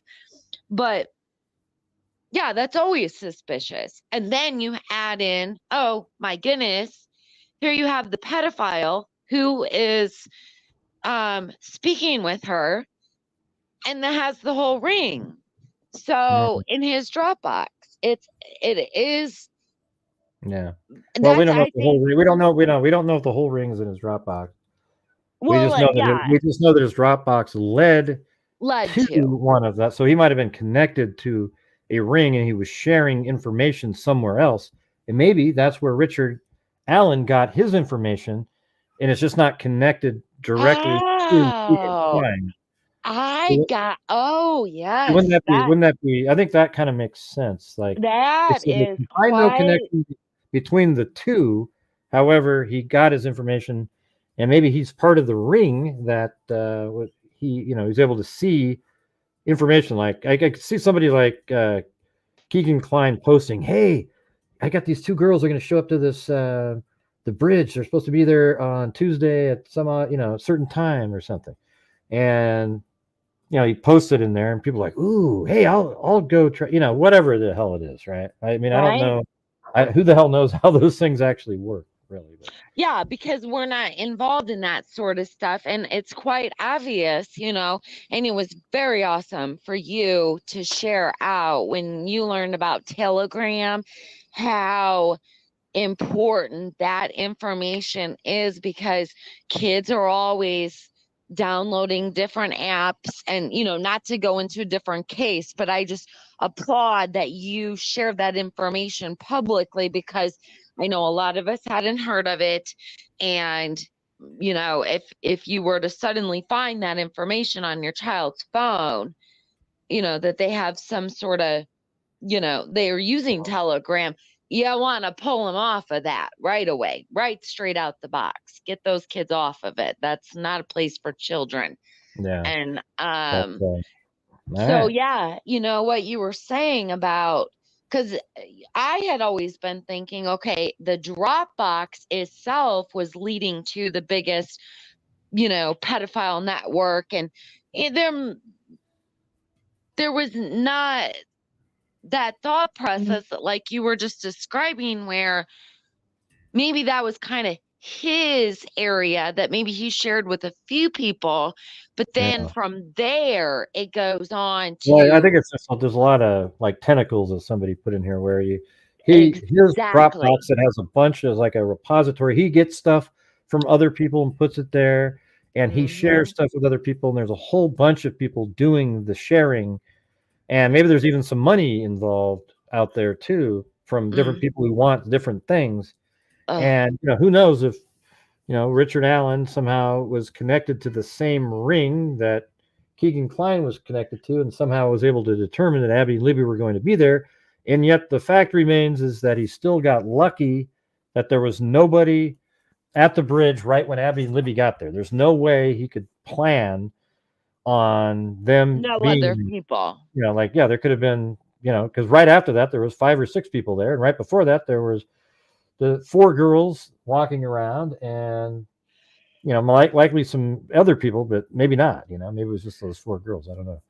Yeah, and we don't know how many times does the killer go out to this spot to potentially wait for this opportunity, and the timing of year. And then it goes back as well to the fact that the children were out of school.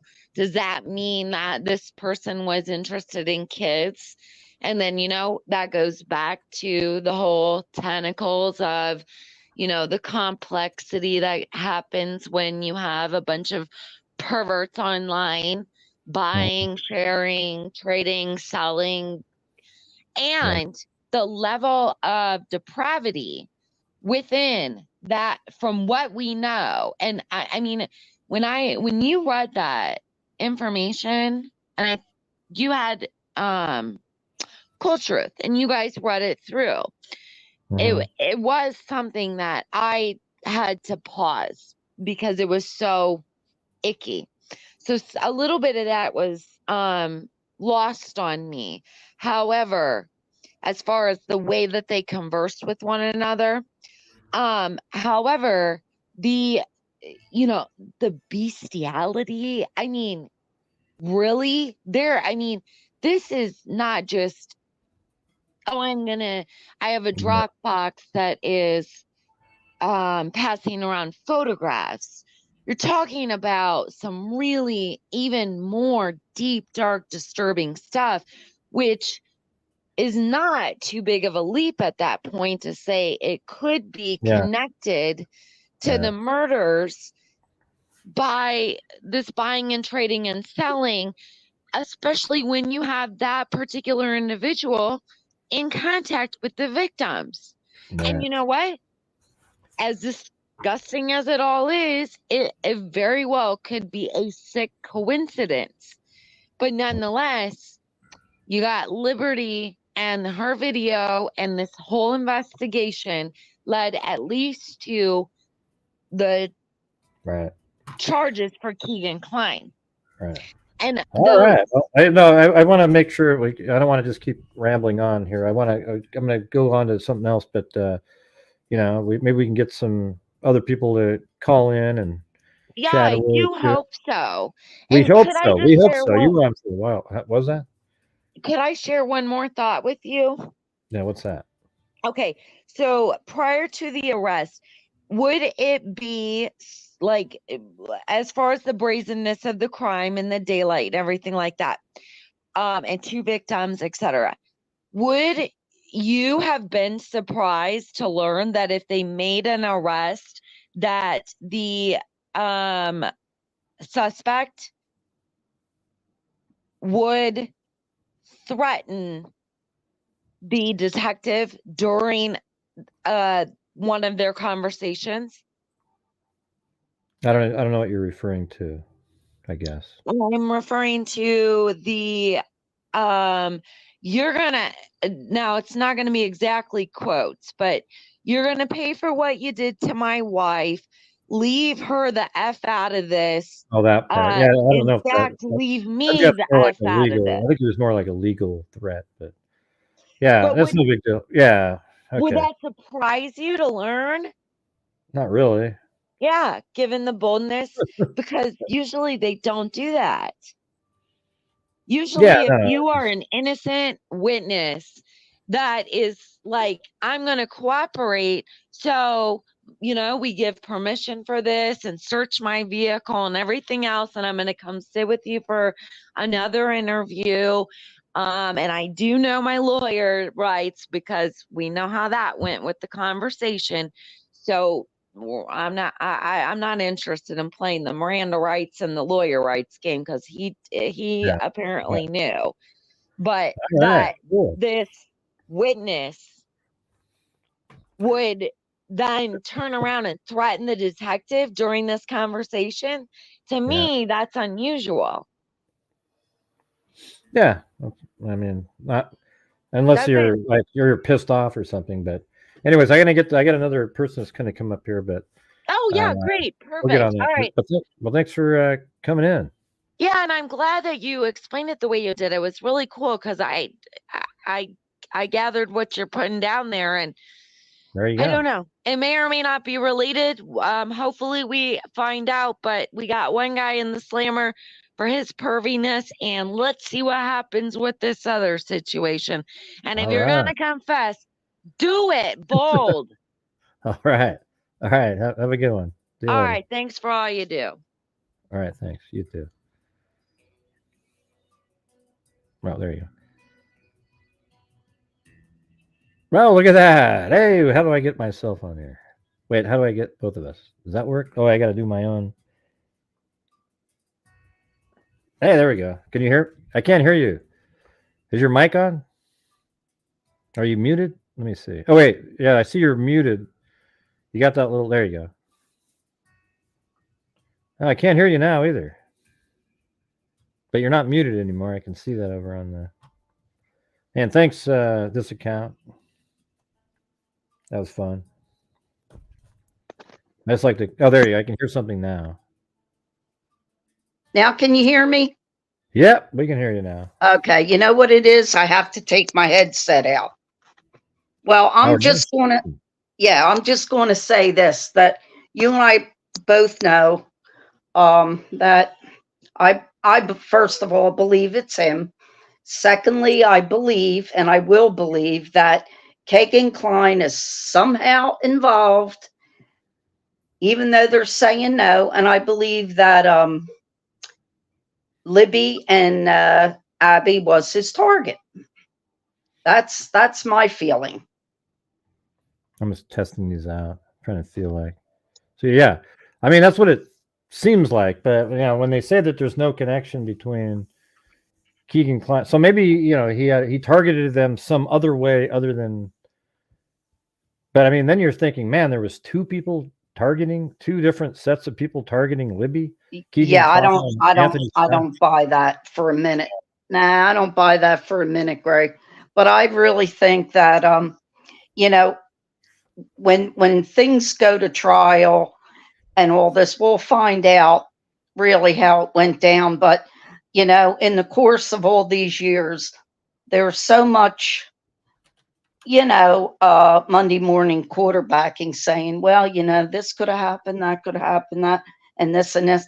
And it's probably going to be pretty simple. They were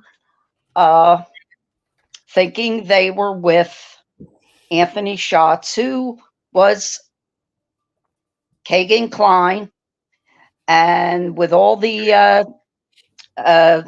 you know, the, what do you call it, group, the pedo group, and then the Dropbox and everything. And then when he said, what catches me is when he said, oh my God, what happened? Oh, you didn't hear? Oh, I was supposed to meet them. And with everything else, Gray, it seems so like there couldn't be that many coincidences that it all wouldn't be tied in one way or the other.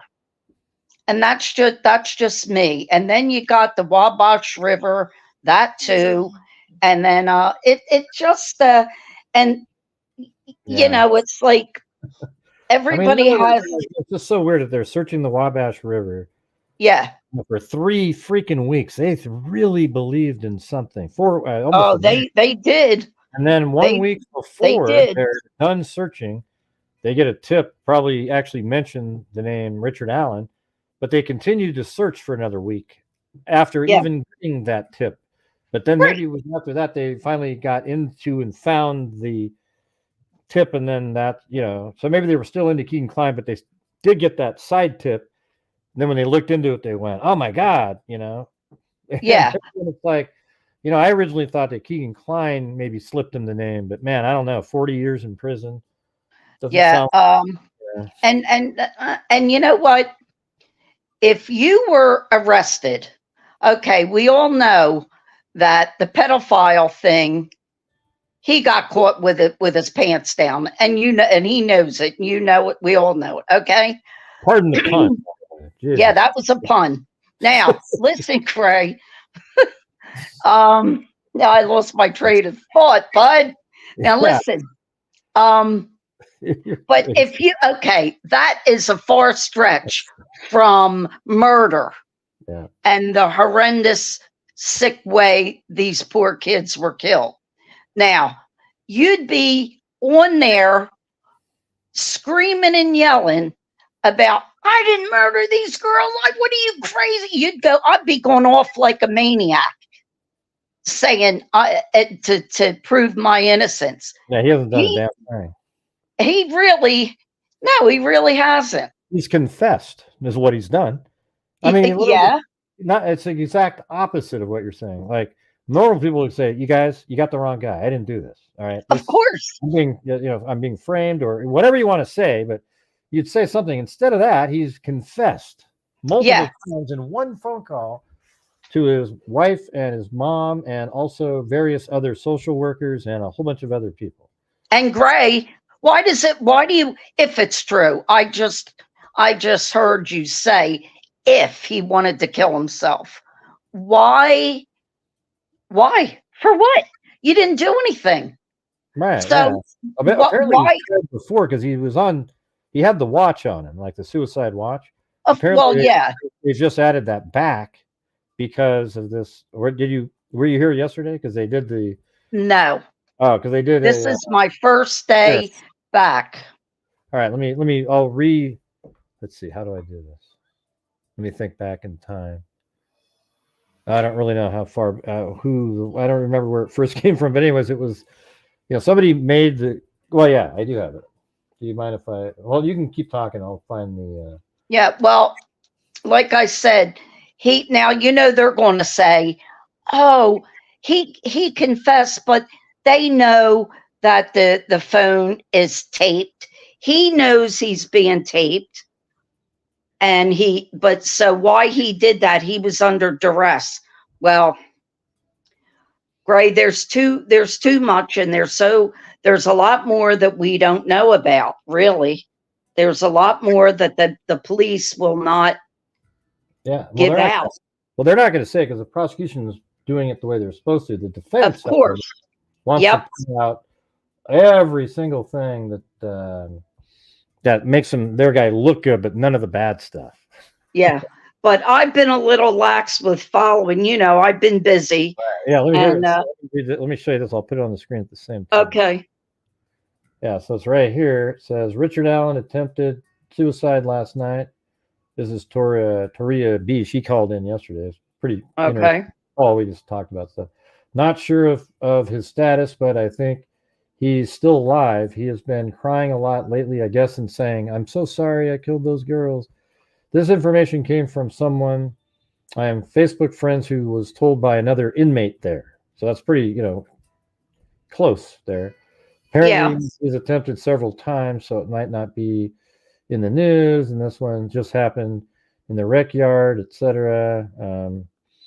And then Tara German actually said, "Is this factual?" And she said, "I wouldn't have posted it if there was no substance behind it." All right.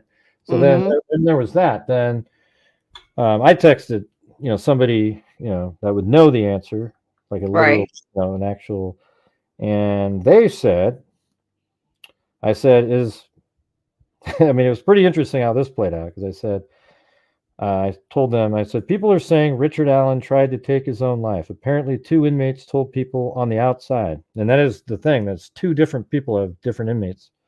Okay. And I said, any truth to that? And I said, sounds like it. I said, I stated it as a rumor. And their reply was no. Like, meaning, was there any truth to that? No. Rumor is what I heard. Okay, so that sort of isn't really a no then. It's just a rumor is what you heard. Then I said, one source with an inmate inside said he's 100% certain. Well, I guess we'll wait and see if it's a rumor or not.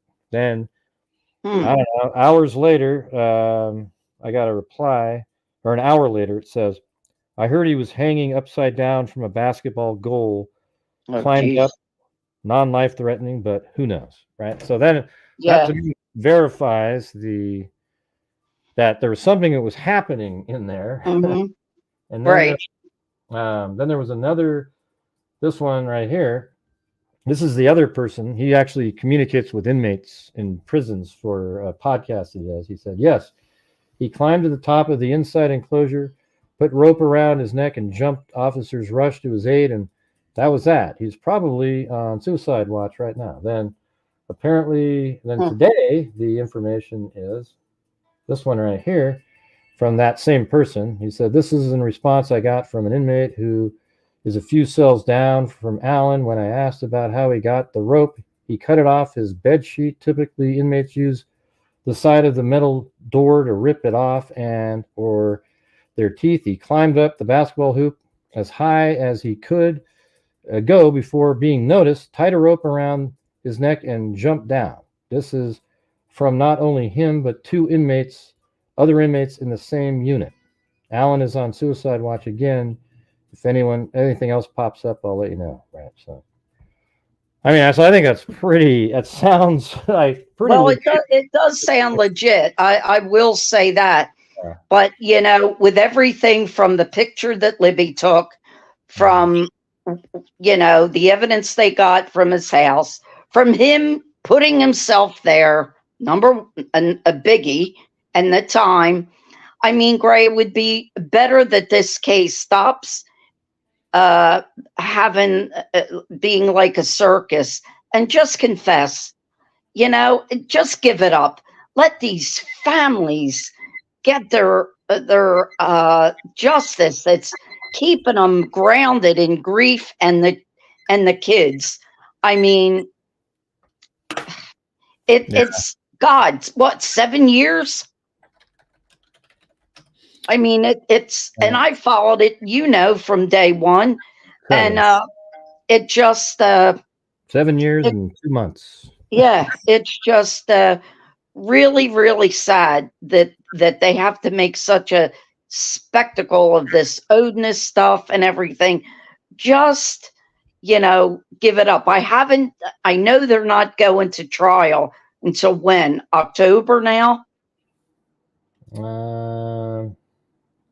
Yeah, I think it's October 14th Now, or something.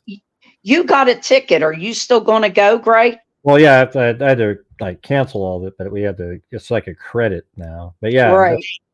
I'm gonna probably drive though next time. Okay. Yeah. How long would it take you? It takes 3 days to get there. Oh, geez. But the problem is, Okay. I just want to. If I'm going to be there that long, I'd rather have my own car. Mm-hmm. Being able to bring as much crap as I want. Right. I get you. But Gray, I'll never give up on, like you and I both said, I still say somewhere along the line, and I don't know, they probably can't prove it, but Keegan Kline is somehow involved. I'll say it till I draw my last breath. And I think, yeah. I think, that's the thing is it's hard for me to go, nope, Mm-hmm. It is. I was told the same. By the way, the same person who just sent me this, this communication about that is one that said that they can't find any connection between Keegan Kline and they can't find it. At first, they thought it wasn't social media either, and that's why you said. There's no social media involved because the police said there was no social media. And then it turns out that it was all along. So they could say there's nothing connecting Keegan Kline, but I'm just saying with everything that we know about this case, and I still say somewhere along the line, he didn't kill him. Didn't the story make a hell of a lot of sense when it was like, the Marathon gas station? Yeah, I was just going to say that. Samsung phone that was factory reset in Las Vegas. Yes. I mean, it was just like this. It actually had a perfect. It just made total sense. Everything. Yeah, and Greg, this is what gets me when you have all this stuff for too long. They try to throw you off the track and make it like, well, it was Odinist. Well, it's not Kagan. We can't find anything. And Richard's not. He's just going to kill himself because he's tired of being there. He didn't. He confessed, but he was under duress, and all they were making him create now. And then the picture of his daughter on the bed that looks exactly like. Libby, right, with the tie-dye shirt on, with the tie-dye, and then with Libby, the daughter, on taking a picture on the bridge, where those girls walk to their death. Yeah, and he's watching fish, doing some kind of camp. Come on, Greg. Well, the thing is, he was on platform 1. He says he was looking at fish. I was actually looking at a video that I have. And platform 1's, you don't really get a great view from at the beginning of the bridge, 50 feet away. It's not clear. So I don't know when trusting Betsy Blair's, he looked young and he had this thing and this and that and the other thing. Man, Great. That little thing they do. The thing that the cops do when they're testing somebody. You could walk down.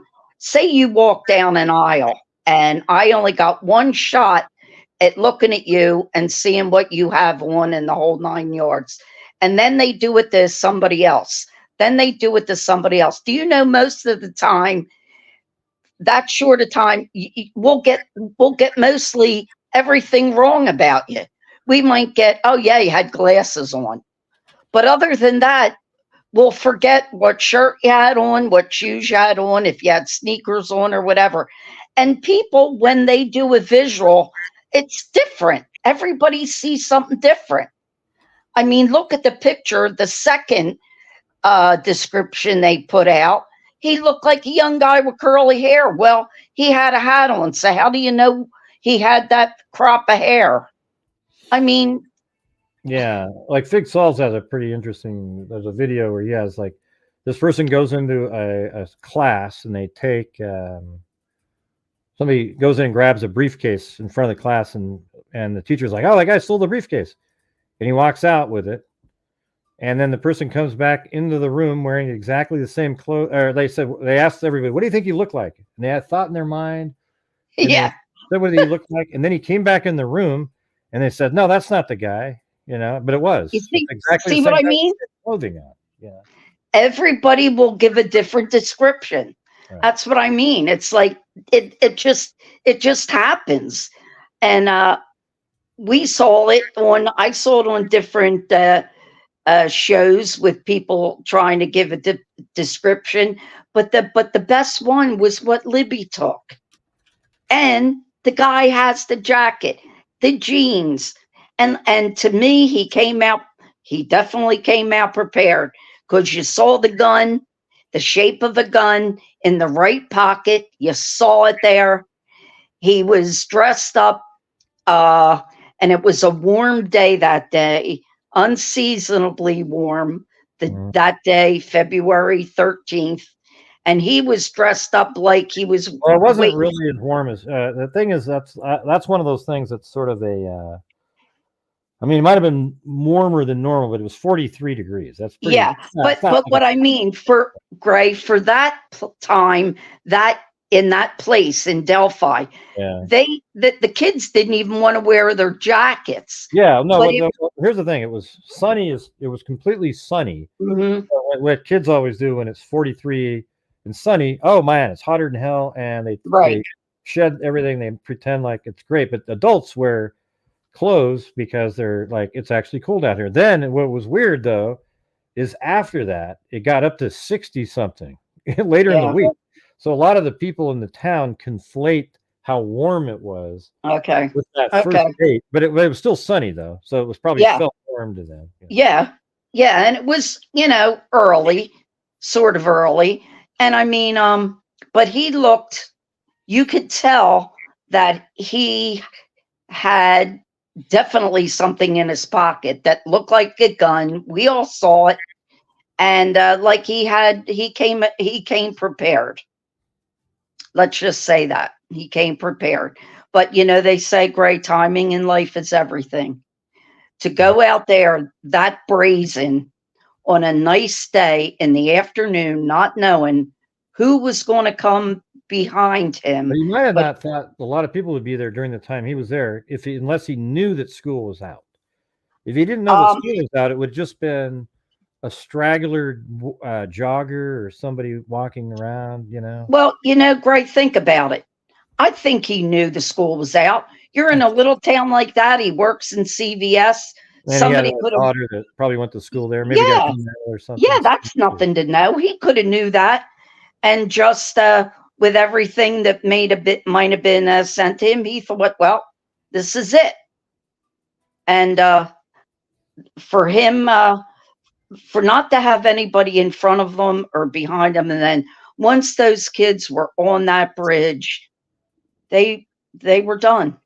When he got on, they had nowhere to go, and they knew it. And the picture that I think there was a lot of hope that he would turn around at some point. I think at one point, my opinion, you would think, oh God, look at this guy coming. He is creepy looking. Maybe he'll turn around. But as they kept walking and he kept walking, that's why I think Libby with her, that they were two smart kids. And I think, Gray, when you're when you start to feel fear, and you feel something in your heart and your gut, something is wrong here. And that's why Libby, I believe, took out that camera and did what she needed to do. Like I was saying earlier, like that's the thing that always bugs me the most is like they're standing on the end of the bridge. We've all had those moments in life where something bad, you feel like something bad's about to happen whether there's some weird looking guy that's acting out, and whatever it is, Mhm. your heart's racing, it's Yep. pounding, you're absolutely freaked out, and Yep. then, oh God, it passed. Yeah. Right, but in their case, they felt like that. Is that a gun? He's got a gun. That feeling. Is that a gun? He's got a gun. Yep. And it never got away. It never went the other direction. It got worse and worse. Worse. They were probably whining and going, "Oh my God, where is he taking?" And he was like, "Shut up!" And he was probably taking them across there with his gun. And one of them had to see the other one get killed. And then whatever. I mean, this guy, she's death penalty, man.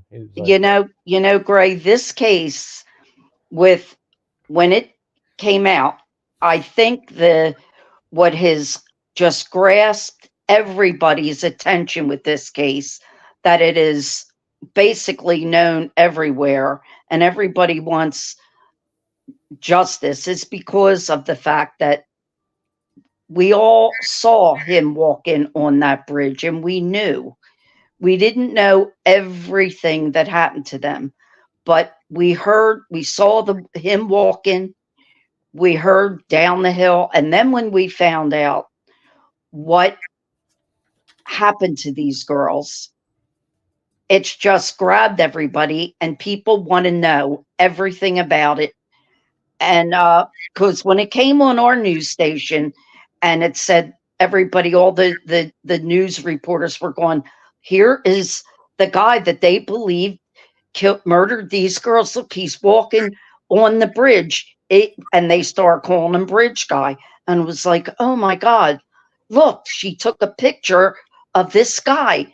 And then there were thoughts, is it him? Is he really the one? And all that. But you and I and everybody else in chat here and many other people, it's Richard Allen. I just would like to know why. Just why. Well, but there's a lot of times there's no real answer to that question. I don't need. My thing is just there's psychos. I mean, what was? But Gray, what was his why? But listen, Gray, he was what, 50, and he never did this before. So, or we don't know. But why all of a sudden at 50, when you have a child yourself and a girl?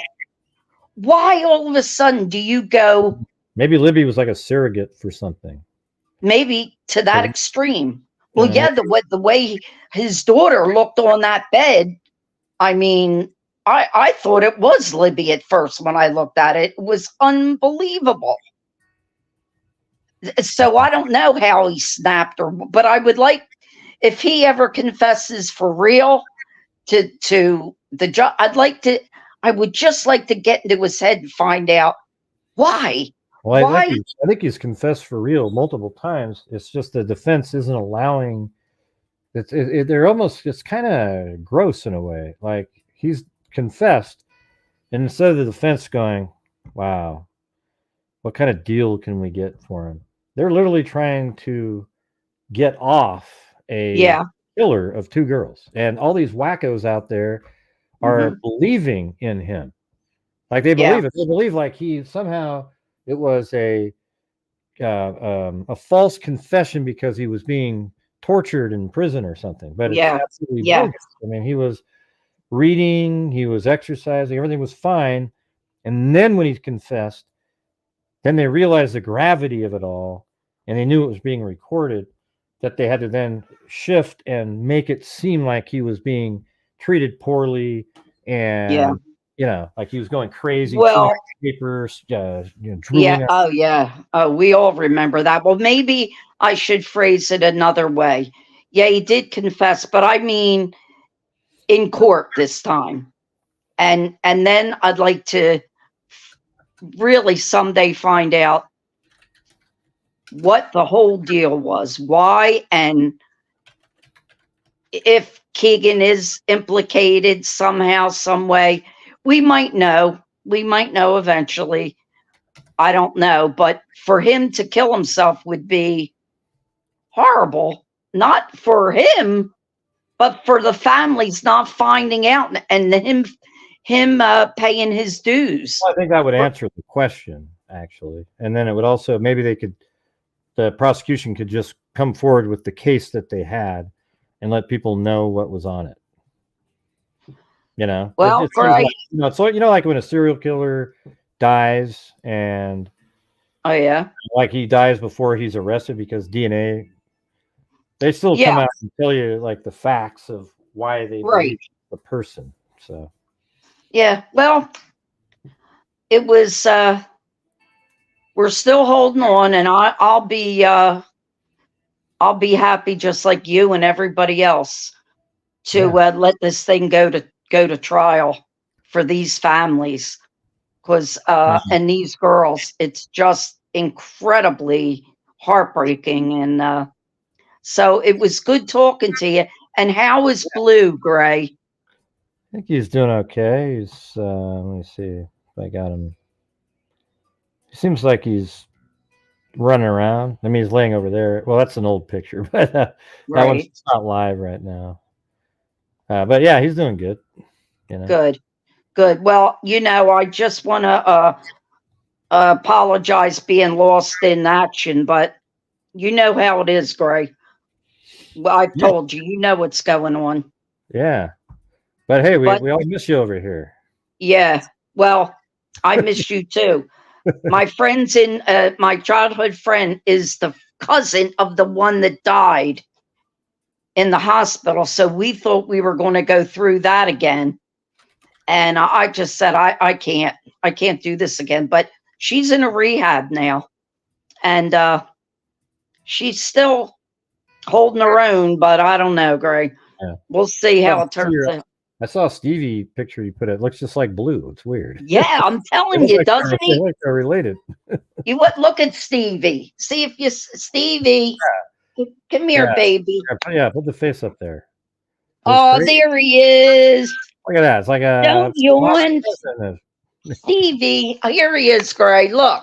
Yeah, let's see. Stevie. The camera. Yeah, let's see. Pull it back out a little bit. Yeah, look at that. That is Blue. Look at that damn thing. There's my little boy. Oh, he's a character, Gray. Yeah. He does look like Blue. He's 8 years old. How old's Blue? I think he might be like 11 or something. Maybe 12. Oh, really? Yeah, he's old. Well, I said to Nancy, I said, guess who touched base with me? I said, Gray. He commented on Stevie's picture, and he said, I said, Gray said, you know, I do shows. And she said, you got to get out of this state you're in, and you got to get on. Yeah. And I said, yeah, I know I have to. But Gray, I've been so damn depressed, and I couldn't shake it. And when I can't shake it, I just isolate for a bit with Nancy, and I couldn't get on. I said, but he did touch base with me. And when you do, I'm glad you do, because it kind of snaps me out of it. And so I said, I'm coming on. Well, when I drive I'll call you again on my drive. Hell yeah. That was fun. When it's in October, but I remember for an hour or so that, you know. Nice. Yeah, that'll be good, Greg. You could do that. You know that. We'll check in. Yeah, check in. That will be fun. So I love all the freaks, and you know, I'm just I'm glad you touched base and all. But I can't stand all this death, Greg. And I know we don't get out of this world alive, but you know, when I worked at Transit, I'm on the group that says The Last Stop. And and they send me, and everybody who's in the group, 3 people passed away that I worked with, right day by day next to. And my buddy from North Carolina said, geez, who's next? I said, don't ask. There were 3 of them and it's like, then when our friend Nancy got sick again, well, she got sick, and her cousin Rosalie, my best friend, died. Must be like Sarah Connor from like being named Sarah Connor from what's that movie? Hell, I can't remember. Oh, I don't know. Terminator. Remember that? Oh yeah. It's like, my God. Sarah Connor in the phone book, you know. You know, Gray, I am a pretty strong person, I think. But it's like you start seeing all this death around you. Then our neighbor over here, he dropped dead in his apartment. I'm like, man, this is, I can't take this. So, you know, like I said, I know we don't get out of this world alive. I get it. But when your friends pass and this and that, it's really tough. Yeah. But anyway, look on my Facebook page. My niece sent a picture of her daughter, my godchild, a graduation picture. Wait till you see it. All right. I think you'll give it a boom. Okay. I'll type a boom in there. Yeah. All right, Gray. And listen, I really, and thanks for giving that money to the veterans. Yeah, but the freaks, we didn't get to the number on the screen, you guys. So come on. Yeah, Man, well, I donated early because I had faith. I know you did. But it didn't happen. I know you did, Gray. You're a good guy, and I really appreciate it. And you know, you're and I want to say to all the veterans and everybody, God bless them and God bless America. That's all I can say. So you take care. Hey, how's your wife doing? She's doing good. Yeah, we're getting trying to revamp the living room a little bit. Oh, are you? Well, that's where my office was, and we've never had furniture in there, so we're trying to figure out a way to get. Right. Well, you have your own space now. Yeah, I'm in here, so this room. So, yeah. Well, listen. Thanks for letting me talk so long, and it's good seeing you. You never change. Yeah. And all right. Well, good seeing you. All right. Yeah, I look like hell warmed over here, but that's all right. You're fine. I got my red on. My Philadelphia Phillies are like 20 games over 500. They're winning like crazy. So you have some I think New Jersey people in chat, and they'll know exactly what I'm talking about. The Phillies. Yeah. They are doing awesome. They're 7 games ahead of the Atlanta Braves. So, Gray, get another call and I'll talk to you, all right? All right, have a good one. All right, you too. Say bye, Nance. Bye. See ya. Bye-bye. Yeah, she said bye. Okay, all right. See you later. Bye, Gray. Bye-bye. Yeah. Well, there you go. But hey, you guys, any chance we could have that one last push to get to the goal? We were supposed to try to get to 500, and then I would donate 500, but we only got to 300, but I still donated the 500. And that's what everybody, we were all yesterday going, yeah, everybody, we're going to do it. Yeah. And then it just went, you know.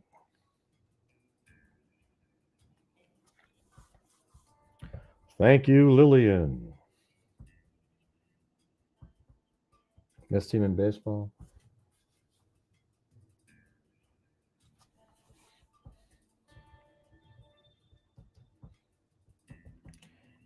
Remain silent when multiple people are involved. Yeah, there's no conspiracy in the Delphi case.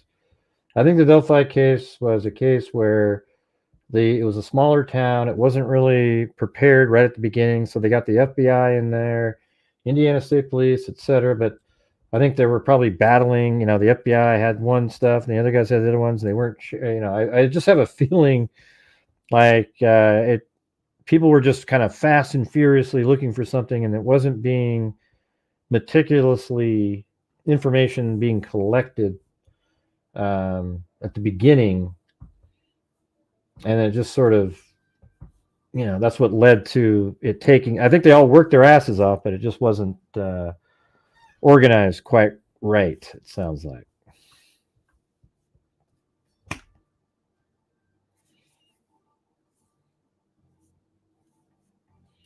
Thanks, Mary Buchanan. Push it. Right?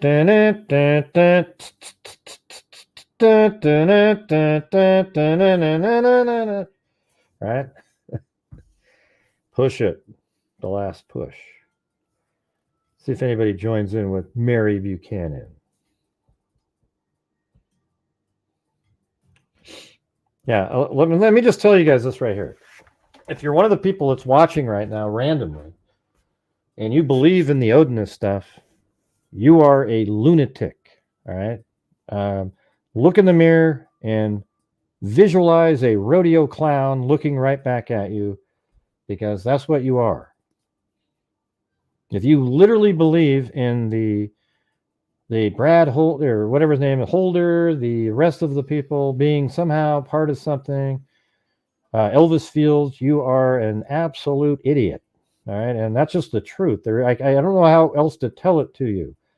That means you believe in wild conspiracies, that you think that there was an Odinist that worked, there was Odinist inside the government, and they're trying to protect one of their own when there's no really reason to. They could just say, oh, yeah, we believe in Odinism, but these guys are wackos, and just arrest them for it. And you believe that the defense, when they say you guys are lost exculpatory information, what do you mean? So you're saying that there was information that pointed to them being the killer and they weren't arrested at the time? Well, why wouldn't they do that? Well, because they're protecting the Odinists with inside their... See, that's what you have to believe, and that makes you a lunatic. All right? It just isn't going to be true. Now, I hope to God Judge Gold does not allow the Odinist theory, because as we see, there's a lot of really stupid people in society that actually believe that kind of stuff because they want to believe it, not because it's true or makes any sense at all. They just want to believe it, and that's scary. Thanks, Nikki Zubs. Let's go, freaks. Anyways, regardless if you guys get the goal or not, we did send 500 in to the Wounded Warriors, and I think we've given them, $2,500 or so over the years, and that's pretty sweet. And I'm a big supporter of law enforcement.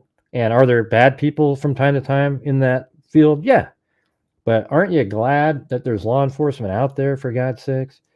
Without law enforcement, and you have no law and order, you have no country. It's a free-for-all of crazy people. And then we have the military that goes out there and protects our country. And they're out there sacrificing all the time in various countries, and even in our own country, on our borders, etc., when they're allowed to. Okay, and amazingly, we're allowing a complete army of people to just come in over the border, and who the hell knows who those people are? It's unreal.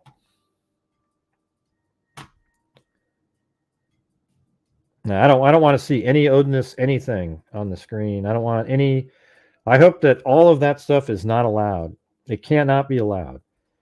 They were people that were ruled out early on. I think what they should have is a hearing on Odinism and let the prosecutor say this is why they were cleared. Look, he was over at work. This guy was over here. This guy was over there. They had nothing to do with it.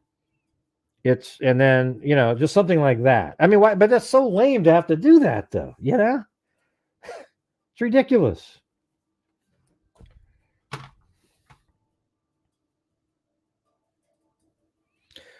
All right, guys, I'm gonna take off.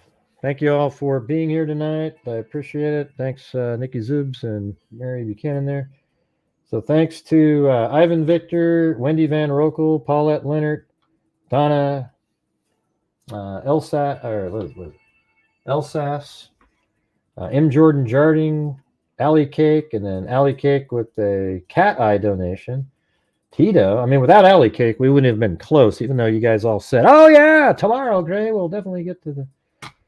Yeah, then it was Tito, and then Pancakes, Kit Kat, and then Sandy Shirley, thank you very much, Timothy Moore, Paulette Leonard, Michelle H., Paulette Leonard, Don Spain, and then Allie Cake with a cat eye, Peter Brown Eyed Girl 714, Kit Kat, WNC Granny, Pixie Blue, this account again, thanks for calling in, this account, Lisa Valenzuela, Michelle H., Mary Buchanan, and Nikki Zubs. All right, well, thank you all for being here. Thanks, Lillian, for calling in too. Appreciate it, and we'll see you guys tomorrow. See what tomorrow has to offer. We only got 27th, 28th, 29th. 4 more regular days for the month. And then we have our last donation night. I think I'm going to give a lot of money to our scholarship fund this month to get that one moving along. All right. But anyway, it's a little disappointing, you guys, that we didn't reach the just sort of a smaller kind of goal with 300 people watching. But we almost did. I guess we got to 60%, 62%. All right. Thanks, everybody. We'll see you guys tomorrow. And as I always say, until next time, be safe out there. Yeah, I've been doing this true crime thing for quite a while now. And during this whole time, I have not seen one person. Yeah, leave a comment after the show about the show. Crime dissector, thug rejector. I'm a certified human lie detector. Gonna get ya on a stretcher if you try and play me like an old projector. Crime sector is my nectar. Professor Grayl's gonna give another lecture. Crime collector, freak connector, and I'm always gonna be a pup protector. Fool deflector, interceptor, and I'm meaner than a spectre with a vector on his pector. With all respect, ya, just remember I've a temper fucking check ya. I have no agenda, I'm no pretender, and I'll serve it to you straight without the blender. And in the end, I'm gonna send ya on a mission to reveal the true offender. Yeah, so I'll just get right back to work. All right, everybody, talk to you. Good night, everybody. Yay. I know, I felt the same way, Mary Lou. How come, Greg? Forget it. All right, see ya.